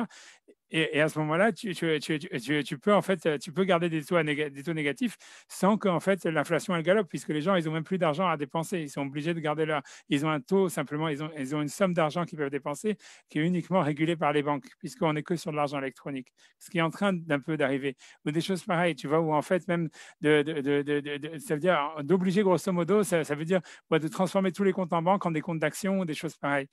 Et en réalité, ça veut dire cette manière en fait de faire, ça veut dire de supprimer l'argent papier, etc. C'est très dangereux, tu vois, comme on va dire, je vais lire simplement dans le texte, etc., pour plein de raisons, et surtout parce que ça enlève la liberté, en fait, des personnes. Mais en fait, c'est rien qu'il faut expliquer que la Gemara, elle avait trouvé cette méthode-là, qui était, en fait, de créer un marché des matières premières qui ne permettent pas, en fait, si tu veux, la vente de choses, de matières qui ne soient pas indexées sur la monnaie, mais qui ne permettent pas, en fait, la vente d'objets fictifs. Et donc, je vais simplement, d'actions, si on veut. Et je vais simplement, comment dire, je vais simplement lire en fait le truc un texte qui n'est pas de Rogoff, mais qui a été écrit sur le livre de Rogoff qu'il avait sorti en 14, etc. Ça veut dire en 2014. Donc, j'ai lu ça simplement, et puis après, je vais vous laisser tranquille. Et voilà. Donc, je dis, reste à comprendre comment avoir des taux d'intérêt nominatifs négatifs, voire franchement négatifs. La Banque centrale peut diminuer le taux nominal de façon instantanée, même à le porter en territoire négatif, à condition de supprimer la monnaie, c'est-à-dire de la réserve de valeur qui, par définition, apporte un taux d'intérêt nul. Parce que le problème, c'est que l'argent, en fait, il est toujours à un taux stable si on le garde. Il ne peut pas être négatif. Et donc, en fait, on ne peut pas avoir des taux négatifs si jamais on a du cash. Donc, il dit la supprimer ou la rationner afin de réserver aux opérations courantes. C'est la proposition de Rogoff. Il s'agit de limiter l'encours des comptes à vue qui sont équivalents à la monnaie, ce qui obligerait les épargnants soit à déposer leur liquidité sur des comptes à taux négatifs, soit à acheter des titres moins liquides, actions, dettes, etc. Ces derniers, par effet de substitution, pourraient par conséquent être affectés de taux nominaux négatifs. voilà. Et en fait, grosso modo, c'est ça se compte. Hein. Je veux dire, l'argent liquide, il est en train de disparaître petit à petit. C'est pour ça que les banques, elles ont de plus en plus de pouvoir et que plein de fois, on te bloque ton compte et tout ça. Tu sais même pas pourquoi ni rien. Parce qu'en fait, ils savent que tu peux même pas retirer l'argent, en fait, parce qu'il y a presque plus de cash et plus personne n'utilise le cash. Plus le cash, en fait, il devient important, et moins il devient important, plus les banques, elles ont de plus en plus de pouvoir, puisque l'argent, il est presque entièrement électronique maintenant. Voilà une politique monétaire innovante, réellement non conventionnelle. C'est les moins efficaces que la hausse de l'inflation à cause des dettes passées. À la baisse des taux nominaux est nettement plus facile et rapide à mettre en œuvre, mais elle pourrait avoir quelques inconvénients que discute l'article de Rogoff. Tu vois, monnaie de substitution, risquée liée à le bitcoin et tout ça. Cette discussion n'est pas exhaustive. On pourrait en particulier objecter qu'elle oublie un coût non négligeable de sa proposition, l'apparition de bulles obligataires, etc. Et grosso modo, voilà, donc ce que je veux dire qu'en fait, que la solution de la Gemara, c'est une solution, on va dire, qui va un peu dans le même sens, mais qui en fait, qui n'a pas les dangers en fait de cette solution en fait de Rogoff, etc. Pour expliquer aujourd'hui pourquoi est-ce qu'en fait il n'y a pas encore d'inflation, c'est parce qu'en fait, comme le stock market, comme le marché en fait comment dire des, des actions, en fait, il augmente d'une manière extraordinaire. Donc, en fait, c'est pour ça que la consommation, même si jamais, en fait, on inonde tout le monde d'argent, en fait, l'argent, il est pas, ça ne crée pas, en fait, une inflation au niveau dans les prix de la vie courante, parce qu'en fait, les gens, ils préfèrent encore garder leur argent dans la bourse, etc., vu que la bourse, elle augmente beaucoup plus, en fait, que les autres commodités, que les autres choses, que les autres commodités, que même comment dire, l'immobilier et les choses pareilles. À partir du moment où ça veut dire c'est quelque chose en fait qui est très fragile en fait cette histoire. Et, et voilà.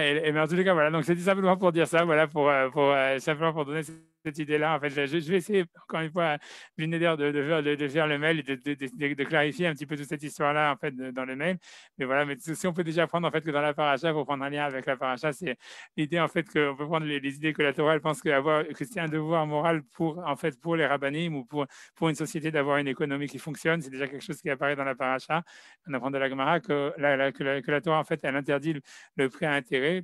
Parce que voilà, donc ça c'est quelque chose qui est connu, mais que d'un autre, parce qu'elle veut pas justement en fait enfoncer le pauvre et créer des inégalités qui soient trop fortes, puisque ça serait négatif en fait aussi pour l'économie, comme elle le dit, et que d'un autre côté elle est aussi contre l'inflation, et que donc en fait les Haramim ils ont cherché en fait des systèmes pour en fait pour juguler l'inflation tout en gardant des taux zéro.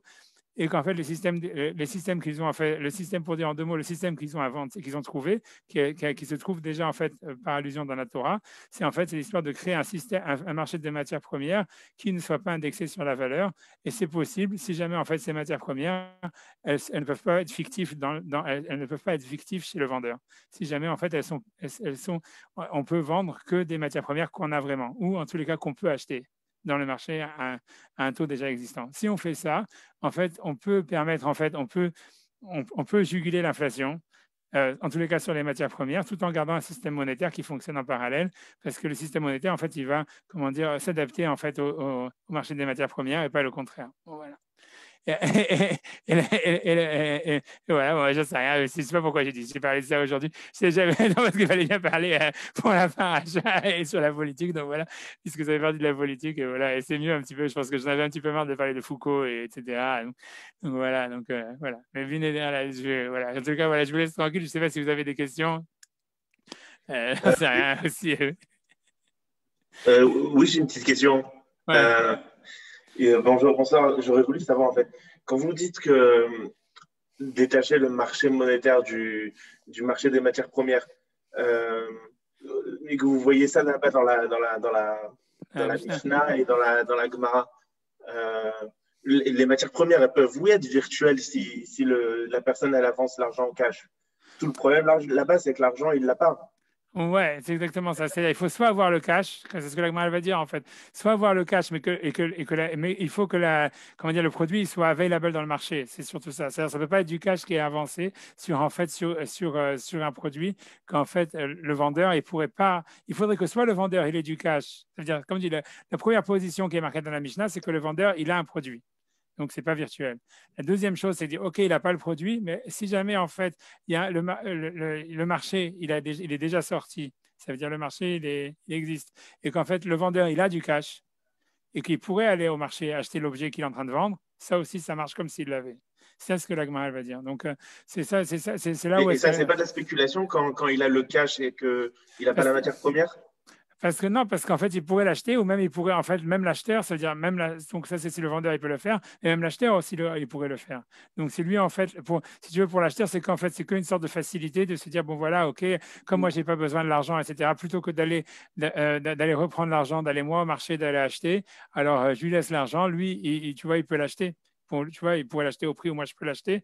Donc, c'est en ça que ça casse. Mais parce que là-bas, quand on dit que ça suffit qu'il ait, ça suffit qu'il ait un tout petit peu, non? Ou faut qu'il ait la quantité exactement sur laquelle il est. Ouais, c'est une bonne question. Je pense, moi, si mes souvenirs sont bons, je pense qu'il faut qu'il ait la quantité. Il faut qu'il ait la quantité. Si mes souvenirs sont bons, je me rappelle de ce que tu dis. Il y a quelque chose. Je me rappelle que ça me dit quelque chose.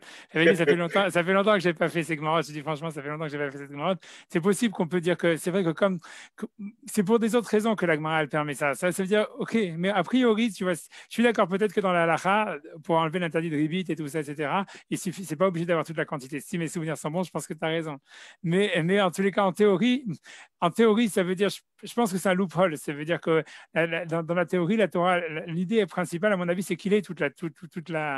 Tu vois, l'idée principale, à mon avis, c'est qu'il devrait avoir comment dire, l'objet en entier. Ça veut dire la quantité entière. Ça veut dire, tu vois, bon, il faut vérifier. Encore que je vérifie quand je ferai le match, je regarderai comment ça se passe à ce niveau-là. Je suis d'accord qu'il y a quelque chose. Je me rappelle qu'il y a quelque chose comme ça. Je me rappelle. Mais je me souviens plus de qu'est-ce que la Gemara dit et tout ça. Mais ok, tu me dis, ok, il faut que je regarde, il faut que je vérifie. Ok, ok.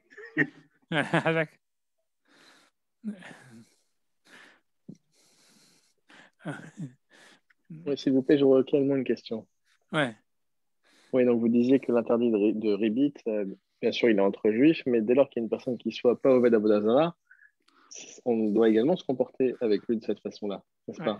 Ouais, c'est marqué dans la Torah, c'est un Rashi, hein, c'est un Chumash Rashi, c'est dans Shulchan Aruch, etc. C'est pas... Par exemple, d'après le Meiri qui maintient qu'il n'y a plus aujourd'hui de Oved Avodah Zarah véritable, lorsque Yesh Lahem, Dadvadim, etc., ça devrait être une vraie problématique pour le juif de se comporter de cette façon-là, comme ça, parce que je prends l'exemple de la finance islamique. Alors, elle peut être aussi très décriée, mais en tout cas, il y a des gens au niveau de l'islam qui cherchent à développer ça au niveau de la finance internationale, et c'est vraiment leur objectif. Est-ce qu'on a des personnes dans notre communauté qui ont cet objectif-là, d'avoir une finance qui soit un peu plus clean, on va dire, de ce point de vue-là? Ça, c'est l'objectif. En tout cas, c'est ce que la Torah elle dit. C'est ce que la Gemara elle dit. C'est sûr, comme si tu fais les maths, si tu veux, ça veut dire que techniquement, si tu fais les maths, on aura un problème. C'est-à-dire, ça veut dire, voilà, comme la Torah elle te dit, tu n'as pas le droit de prêter un intérêt à quelqu'un qui ne pratique pas l'idolâtrie et qui fait les 7 mitzvot ben noirs. Maintenant, même un athée aujourd'hui, on ne peut pas dire qu'il fait l'idolâtrie, tu vois.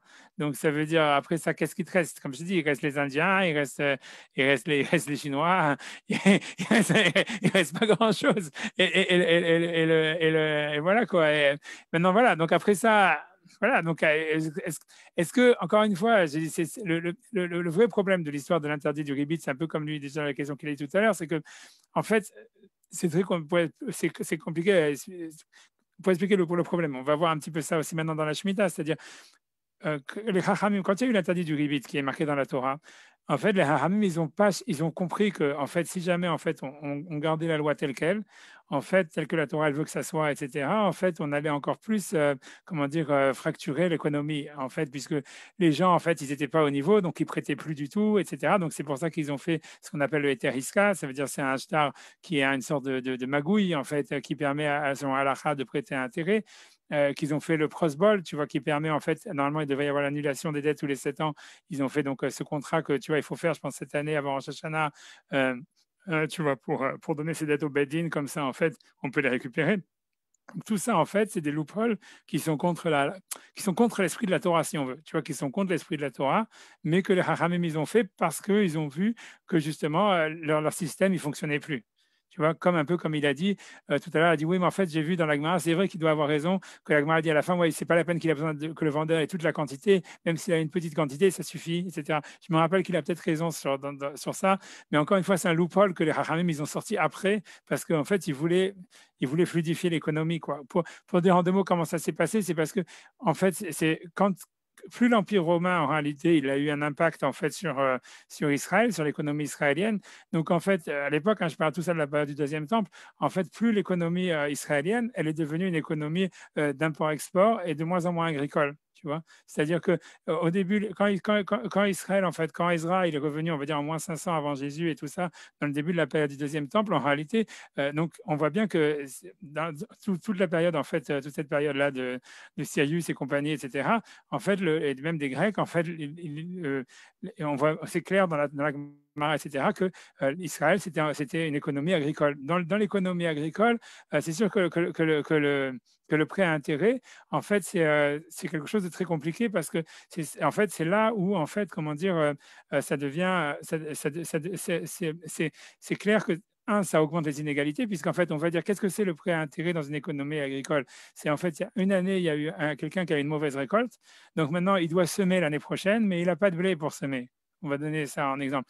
Donc, en fait, si toi, tu lui dis, ouais, moi, j'ai une bonne récolte, ou j'ai des réserves, etc., je te prête du blé, donc toi, tu vas le semer, mais je te prends 20% parce que j'aurais pu le semer moi, et j'aurais moi fait aussi j'aurais fait 20% ou 30%, tu vois. Donc en fait, quand tu fais ça, tu vas mettre que le pauvre, même si jamais, c'est-à-dire tu maintiens l'inégalité, ça veut dire que même si le pauvre, l'année d'après, il a une bonne année, en fait, il va rester en dessous parce qu'en fait, ça veut dire le blé qu'il a plus semé, en fait, il va devoir payer des intérêts dessus et donc tu as maintenu en fait l'inégalité et à terme, en fait, tu vois, ça veut dire que tu vas créer des pauvres plus pauvres, des riches plus riches, etc. Et tu vas créer en fait des esclaves ou des choses pareilles, tu vois. Et en fait, c'était ça aussi la loi en fait de la Shemitah qui faisait que tous les 7 ans on annulait les dettes, qui faisait en fait après ça tous les 49 ans on redistribuait les terres. C'était parce qu'en fait dans une économie agricole, en réalité, le fait de redistribuer, ça permettait en fait justement une économie qui fonctionne où à chaque fois en fait on condamnait pas en fait celui qui avait eu de la malchance à s'enfoncer jusqu'au bout. Alors que sinon, en fait, le type qui avait la malchance une année, il était presque condamné en fait à continuer à rester pauvre toute sa vie, tu vois, et que ça allait sûrement aller de pire en pire, etc. Maintenant, donc ensuite, quand il y a eu l'Empire romain, du fait que en fait que Israël en fait, ça veut dire de la situation géographique en fait d'Israël sur la Méditerranée, en fait, ça devenait beaucoup plus lucratif en fait de faire du commerce que de faire de l'agriculture. Et donc, petit à petit, en fait, l'économie israélienne, elle s'est convertie, en fait, s'est transformée d'une économie en fait agricole à une économie de marché, quoi, une économie du business, d'un import-export, si on veut. Et dans l'import-export, c'est évident que le rôle du prêt il est différent. C'est-à-dire que si tu fais des prêts à taux zéro, et si jamais en fait tu fais encore tout ça, etc., et tu empêches tes prêts, etc., en fait ton économie, tu l'as, c'est-à-dire tu la fossilises, quoi. Ça veut dire que tu empêches le business. Ça veut dire un type qui va acheter et vendre, pour acheter et pour vendre, il est obligé d'emprunter, etc. Et le markup qu'il va faire, en fait, tu vois, sur l'emprunt, il va être grand. Tu vois, c'est-à-dire, ça veut dire quand tu vas acheter, je sais pas moi, des trucs en Asie pour les revendre à Rome, le markup que tu vas faire, c'était pas comme quelqu'un qui plante du blé et qui va faire pousser du blé, qui sait exactement combien il va faire, même dans un cas, on sait plus ou moins combien il allait avoir de bénéfices sur une tonne de blé.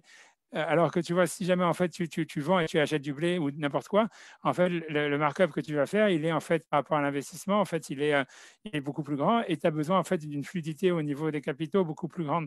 Donc en réalité, c'est pour ça en fait que les Hachamim à cette époque-là, ils ont fait des loopholes parce que justement encore une fois tout était basé sur l'idée que c'est pas qu'on en a contre l'intérêt, c'est pas qu'on en a contre l'inflation et tout ça, c'est que la Torah en avait contre le fait que l'économie ne fonctionne pas.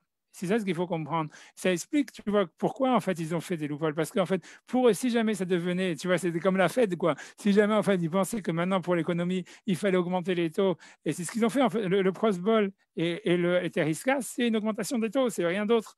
Et tu vois, c'est quand ils ont vu que ça, c'était ça ce qu'il fallait, mais d'une certaine manière, ils l'ont accepté, si tu veux, en fait, comment dire, de mauvais cœur, parce qu'en fait, ils étaient en fait sous l'influence de l'Empire romain. C'est-à-dire, on voit clairement dans les textes de la Gemara que la Gemara, elle pensait, pour eux, l'idéal, ça aurait été de rester une commune, ça veut dire une économie agricole qui ne soit pas basée sur le commerce. Même si on voit clairement ça. Bien qu'on voit que c'est clair que ça a marché, ça veut dire que les Juifs ils étaient excessivement riches à l'époque de l'Empire romain. Ça veut dire quand on arrive à la destruction du deuxième temple, la Gemara elle dit qu'ils étaient très très riches. C'est pour ça en fait que justement ils n'avaient pas peur de l'armée romaine, qui pensaient qu'ils pouvaient payer des légions qui allaient les battre, etc. Et qui sont constamment révoltés. C'est parce que la Gemara elle commence la Gemara dans Gittin, elle dit c'est parce qu'ils étaient tellement riches qu'ils étaient trop confiants en eux. Pour eux, ils pensaient qu'ils étaient plus forts que les Romains. Et même pour les Romains, ça a été considéré comme quelque chose d'une victoire extraordinaire de battre les Juifs, alors que c'est un tout petit pays, mais c'est parce qu'en fait, c'était une puissance économique gigantesque qui était comparable à celle de Rome. C'est pour ça qu'il y a la colonne de Trajan et tout ça. C'est-à-dire c'était beaucoup plus difficile pour les Romains de battre les Juifs que de battre les Gaulois, bien que les Gaulois étaient beaucoup plus nombreux et beaucoup plus grands, parce que les Gaulois, ils n'avaient pas de thunes, alors que les Juifs, ils avaient de la thune. Mais le truc, donc en fait, ça a fonctionné, ce système économique. Ça veut dire ça a fonctionné, ce système économique basé sur le commerce, etc. Mais les Rabbanim, quand on regarde dans la Gemara, ils étaient toujours super critiques. Quand on regarde la Gemara dans la Metsia, dans Yevamot, tout ça, la Gemara dit, ouais, il faut revenir, il faut arrêter de faire du commerce, il faut revenir à la terre, il faut revenir à une économie agricole. Et c'est un constant. Et la Gemara dit quand le Mashiach viendra, on reviendra toujours à une économie basée sur la production agricole. Peu importe, tu vois. Donc c'est ça, c'est pour ça que je voulais expliquer ça. C'est-à-dire que, en fait, c'est vrai qu'il y avait ces loopholes, etc., qui ont été faits, en fait, dans la période du deuxième temple, etc., qui allaient contre, en fait, l'esprit de la Torah. Ça a choqué beaucoup de rabbanim, même à l'époque, ça veut dire à travers l'histoire, quand tu regardes le Kuzari, Rabbi Yehuda Halevi, tout cela, tous les goyim, etc., quand ils lisent la Torah, c'était un gros truc en disant, mais comment est-ce que les rabbins, ils ont permis ça? C'est-à-dire, comment ils se demandaient à chaque fois, comment est-ce que, par exemple, en ce qui concerne le fait de cuisiner du lait et la viande, où la Torah, elle dit simplement, tu ne mangeras pas du lait qui est cuisiné tu ne mangeras pas de la viande qui est cuisinée dans le lait de sa mère. Et eux, ils ont étendu à ça en disant, ouais, il faut attendre 6 heures entre la viande et tout ça, etc. Et comment ça se fait que quand on dit la Torah dit de ne pas prêter avec intérêt, tu dis, ah oui, voilà, j'ai fait un petit papier, et puis voilà, hop, je prête avec intérêt. Et tu vois, et en disant, voilà, c'est parce qu'il y a ça, et c'est des magouilles, tu vois, en fait, c'est des magouilles illégales. Et ça a choqué les gens, ça a choqué les rabbanim à travers l'histoire, ça a choqué les non-juifs et tout ça. Donc, tu vois, l'idée, c'est pas d'ailleurs, c'est parce qu'en fait, l'histoire, c'est que les rabbanim, en fait, ils ont l'idée que l'économie, elle doit fonctionner. À partir du moment où en fait ils étaient sous l'influence de l'Empire romain, l'idée c'est qu'ils n'avaient plus en fait la possibilité ils avaient les mains plus ou moins liées. Donc en fait, à cause de ça, ils ont adapté en fait les lois de la Torah. On peut dire adapté, je vais pas utiliser le mot adapté, que après je me fais encore massacrer dessus, mais ça veut dire je sais pas, ils ont aménagé les lois de la Torah, en fait, de manière à ce que ça permette de faire fonctionner l'économie d'une manière optimale, puisque c'est ça le principe de la Torah. Voilà, donc c'est pour revenir à ta question, en fait, à ce que tu dis, je m'excuse de traverser un grand truc alambiqué, mais ça veut dire qu'en fait, tu vois, dans la vision optimale de la Torah, normalement, en fait, normalement, la prod, c'est clairement marqué dans la Torah, c'est clairement marqué dans le Shulchan Aruch, etc., qu'on n'a pas le droit de prêter un intérêt à un non-juif qui ne pratique pas l'idolâtrie. Point à la ligne, tu vois. Maintenant, après ça, tu vois, encore une fois, on peut faire des loopholes.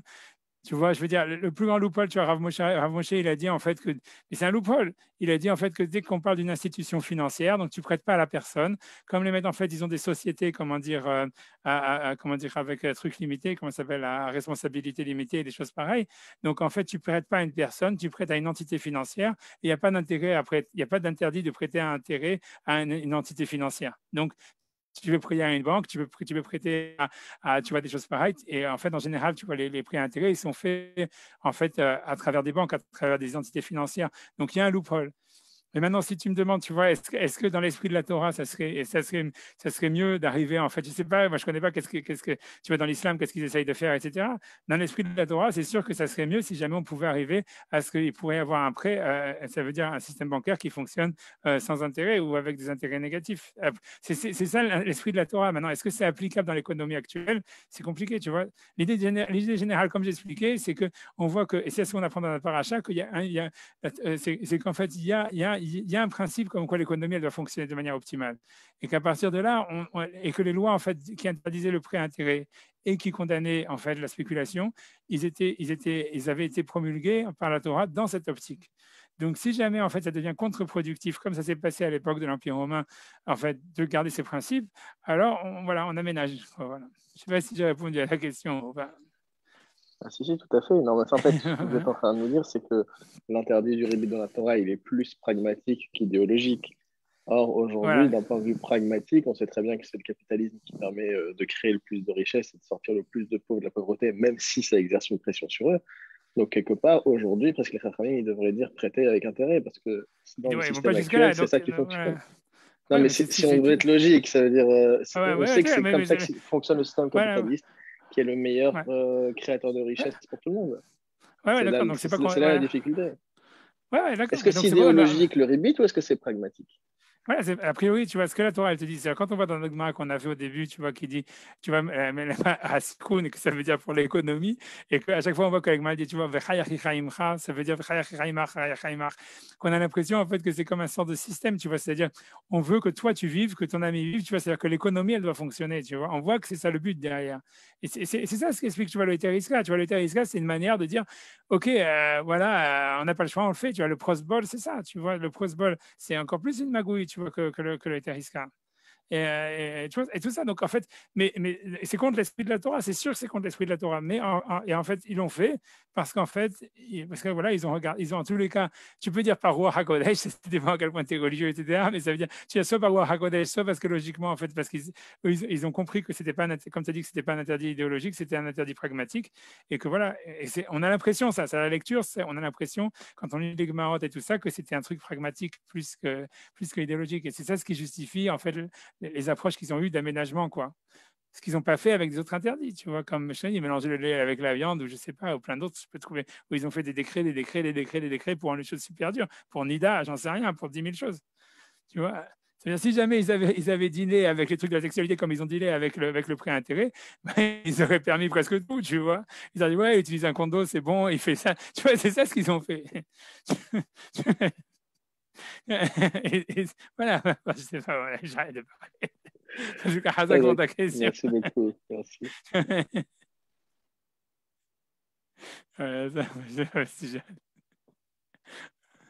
J'arrête, c'est bon?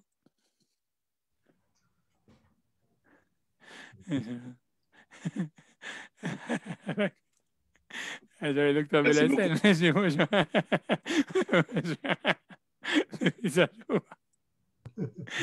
Voilà. Ça fait plaisir hein, de vous écouter. Ouais. Bah, la prochaine fois, c'est vous qui faites le cours. Hein. Non.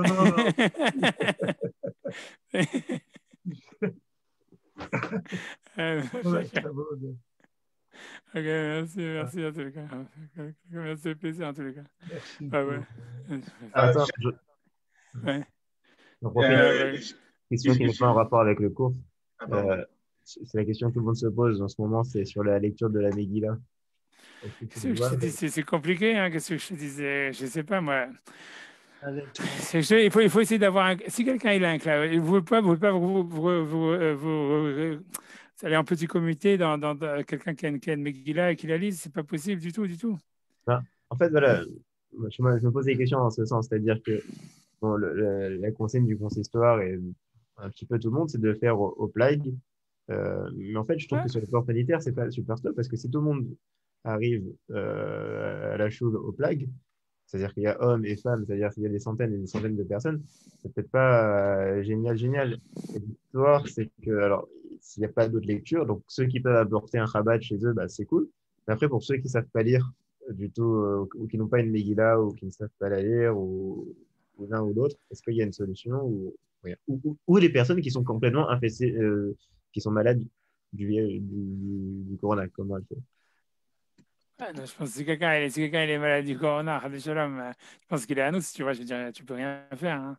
Maintenant, c'est tout, je veux dire, qu'est-ce que tu veux faire? Ça veut dire, c'est sûr que si tu écoutes la Megillah par un enregistrement à la radio ou n'importe quoi, ou voilà, la radio, quand c'est peut-être, ça serait déjà mieux déjà de l'enregistrer, de l'écouter en live. Si tu l'écoutes en live, un Zoom live? c'est mieux que rien, si tu vois ce que je veux dire. Est-ce que tu es Yotse? I don't know, tu vois. Ça veut dire, est-ce que c'est mieux que rien? C'est mystère, il y a des chitotes qui vont dire que tu as été Yotse, tu vois. Donc, en fait, tu vois, comme tu n'as rien d'autre, alors ça veut dire, c'est déjà pas mal, c'est déjà fait quelque chose. Mystère, tu auras fait quelque chose, tu vois. C'est mieux que rien, c'est sûr que c'est mieux que rien. Tu n'as rien à perdre de le faire, en tous les cas, c'est sûr. Si quelqu'un a la possibilité qu'il faut un Zoom en live et que quelqu'un n'a pas d'autre possibilité d'écouter la Megillah, c'est mieux vaut qu'il fasse ça que rien. C'est mieux ça, par exemple, que de lire sur un Chumash tout seul. Ouais. Mais peut-être que tu vois que lire en français, maintenant que j'y pense, tu vois, on ne peut pas lire en français. Peut-être si on lit en français sur un Ouais, il faut que ce soit quand même ce soit en français sur un claf. Parce que tu peux lire la Megillah en français, mais en fait, il faudrait avoir des Megillotes en français qui sont écrites sur un claf. C'est sûr, c'est pas. Dommage, il fallait dire ça, il y aurait un business à monter.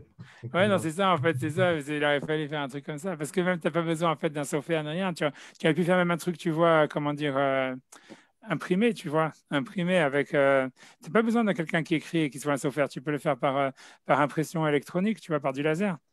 En fait, si tu imprimes une Megillah en français avec du laser sur du claf, en fait, tu peux être quitte avec. Ah bon.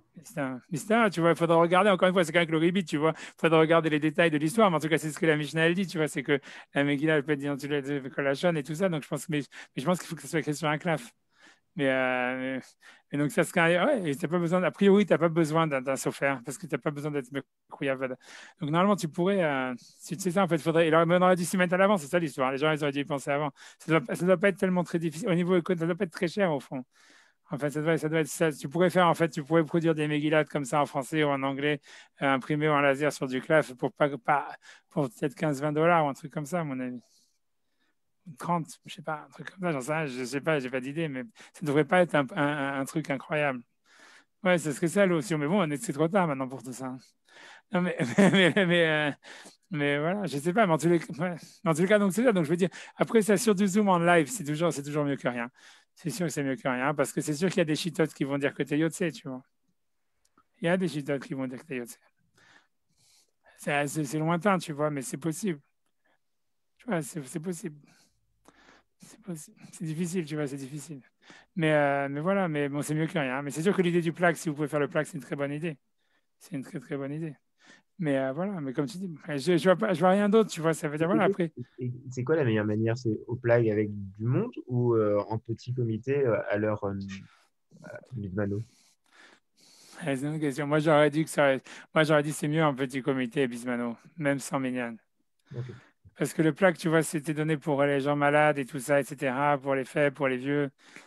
Tu vois, c'est pas GG le plaque. Ça veut dire c'est jouable, hein, ça veut dire ça existe, ça veut dire c'est marqué dans la Lara, c'est pour ça que c'est bien. C'est-à-dire ça existe, tu vois. Moi, il y a plein de communautés qui faisaient en Amérique. Moi, j'ai plein de communautés que je connais où c'est dans les maisons de repos, tout ça, les gens ils sont vieux et tout ça, rien que parce qu'ils peuvent pas faire Tanit Esther tellement longtemps et tout ça. Donc c'est pour ça on faisait des Megillot au plague.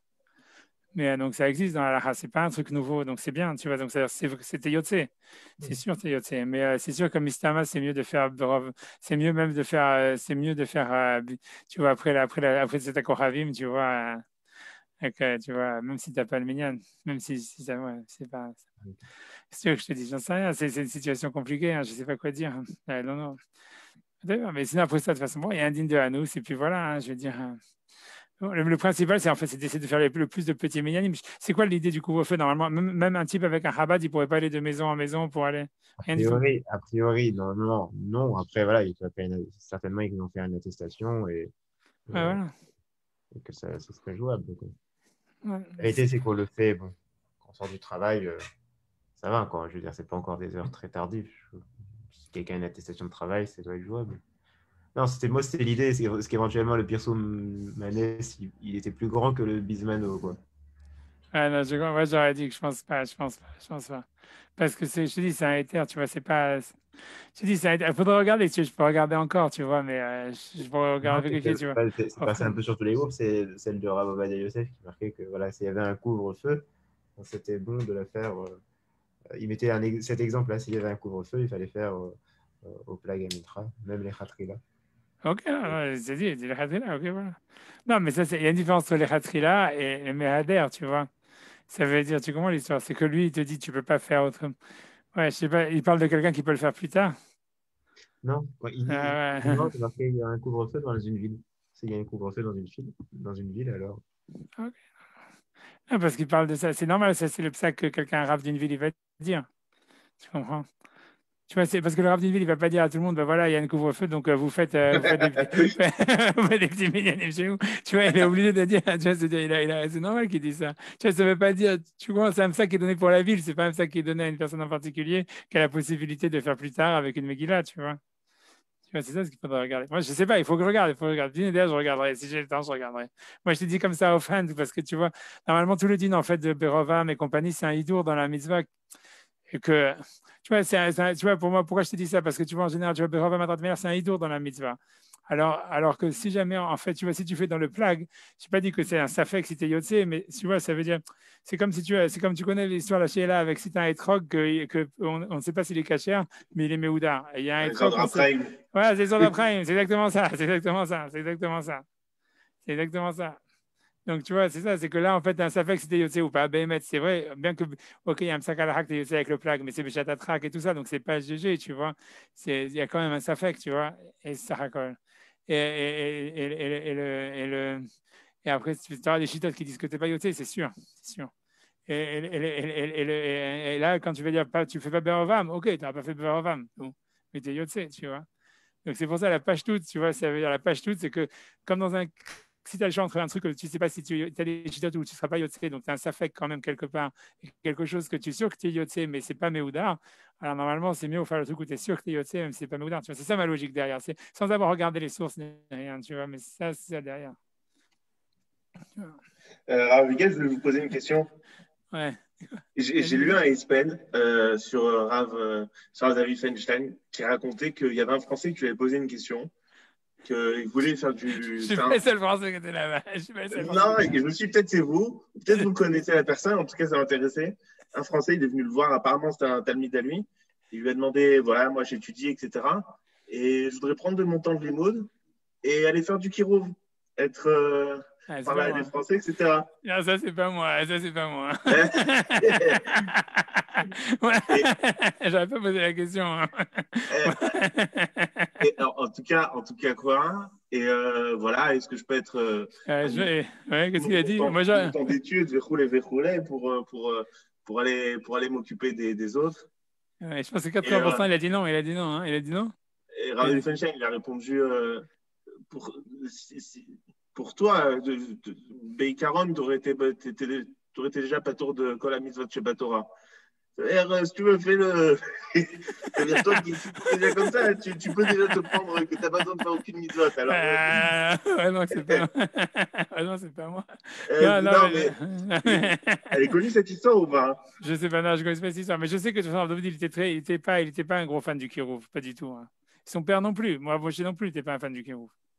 C'est pas du tout des. Tu vois, eux, ils étaient super. Ils ont fait beaucoup pour que tu vois les gens puissent, même qui n'étaient pas religieux, puissent emmener leurs enfants à l'école juive. Ça, ils étaient vachement pour. Tu vois, c'était toute l'histoire du Chinour Hatzmaï. Ils se sont mis contre plein d'autres abanim à cause de ça, tu vois, parce que tu vois, pour lui, il préférait donner l'argent, par exemple, à des écoles. Tu vois, tu vois tout le Chinour Hatzmaï qui est en Israël. Tu vois, c'est des écoles en fait de parents qui sont pas religieux avec des enfants. Tu vois, maintenant c'est changé avec les Français, mais avant les Français, tu vois, c'était vraiment des familles qui n'étaient pas du tout religieuses ni rien, et que c'est simplement pour donner une éducation religieuse aux enfants.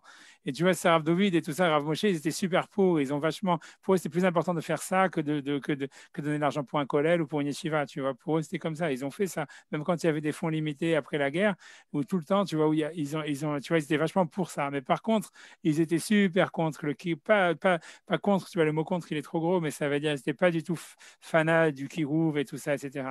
Ils pensaient que ça foutait plus les gens dans la merde qu'autre chose. Non, parce que c'est d'accord aux États-Unis où c'est hyper.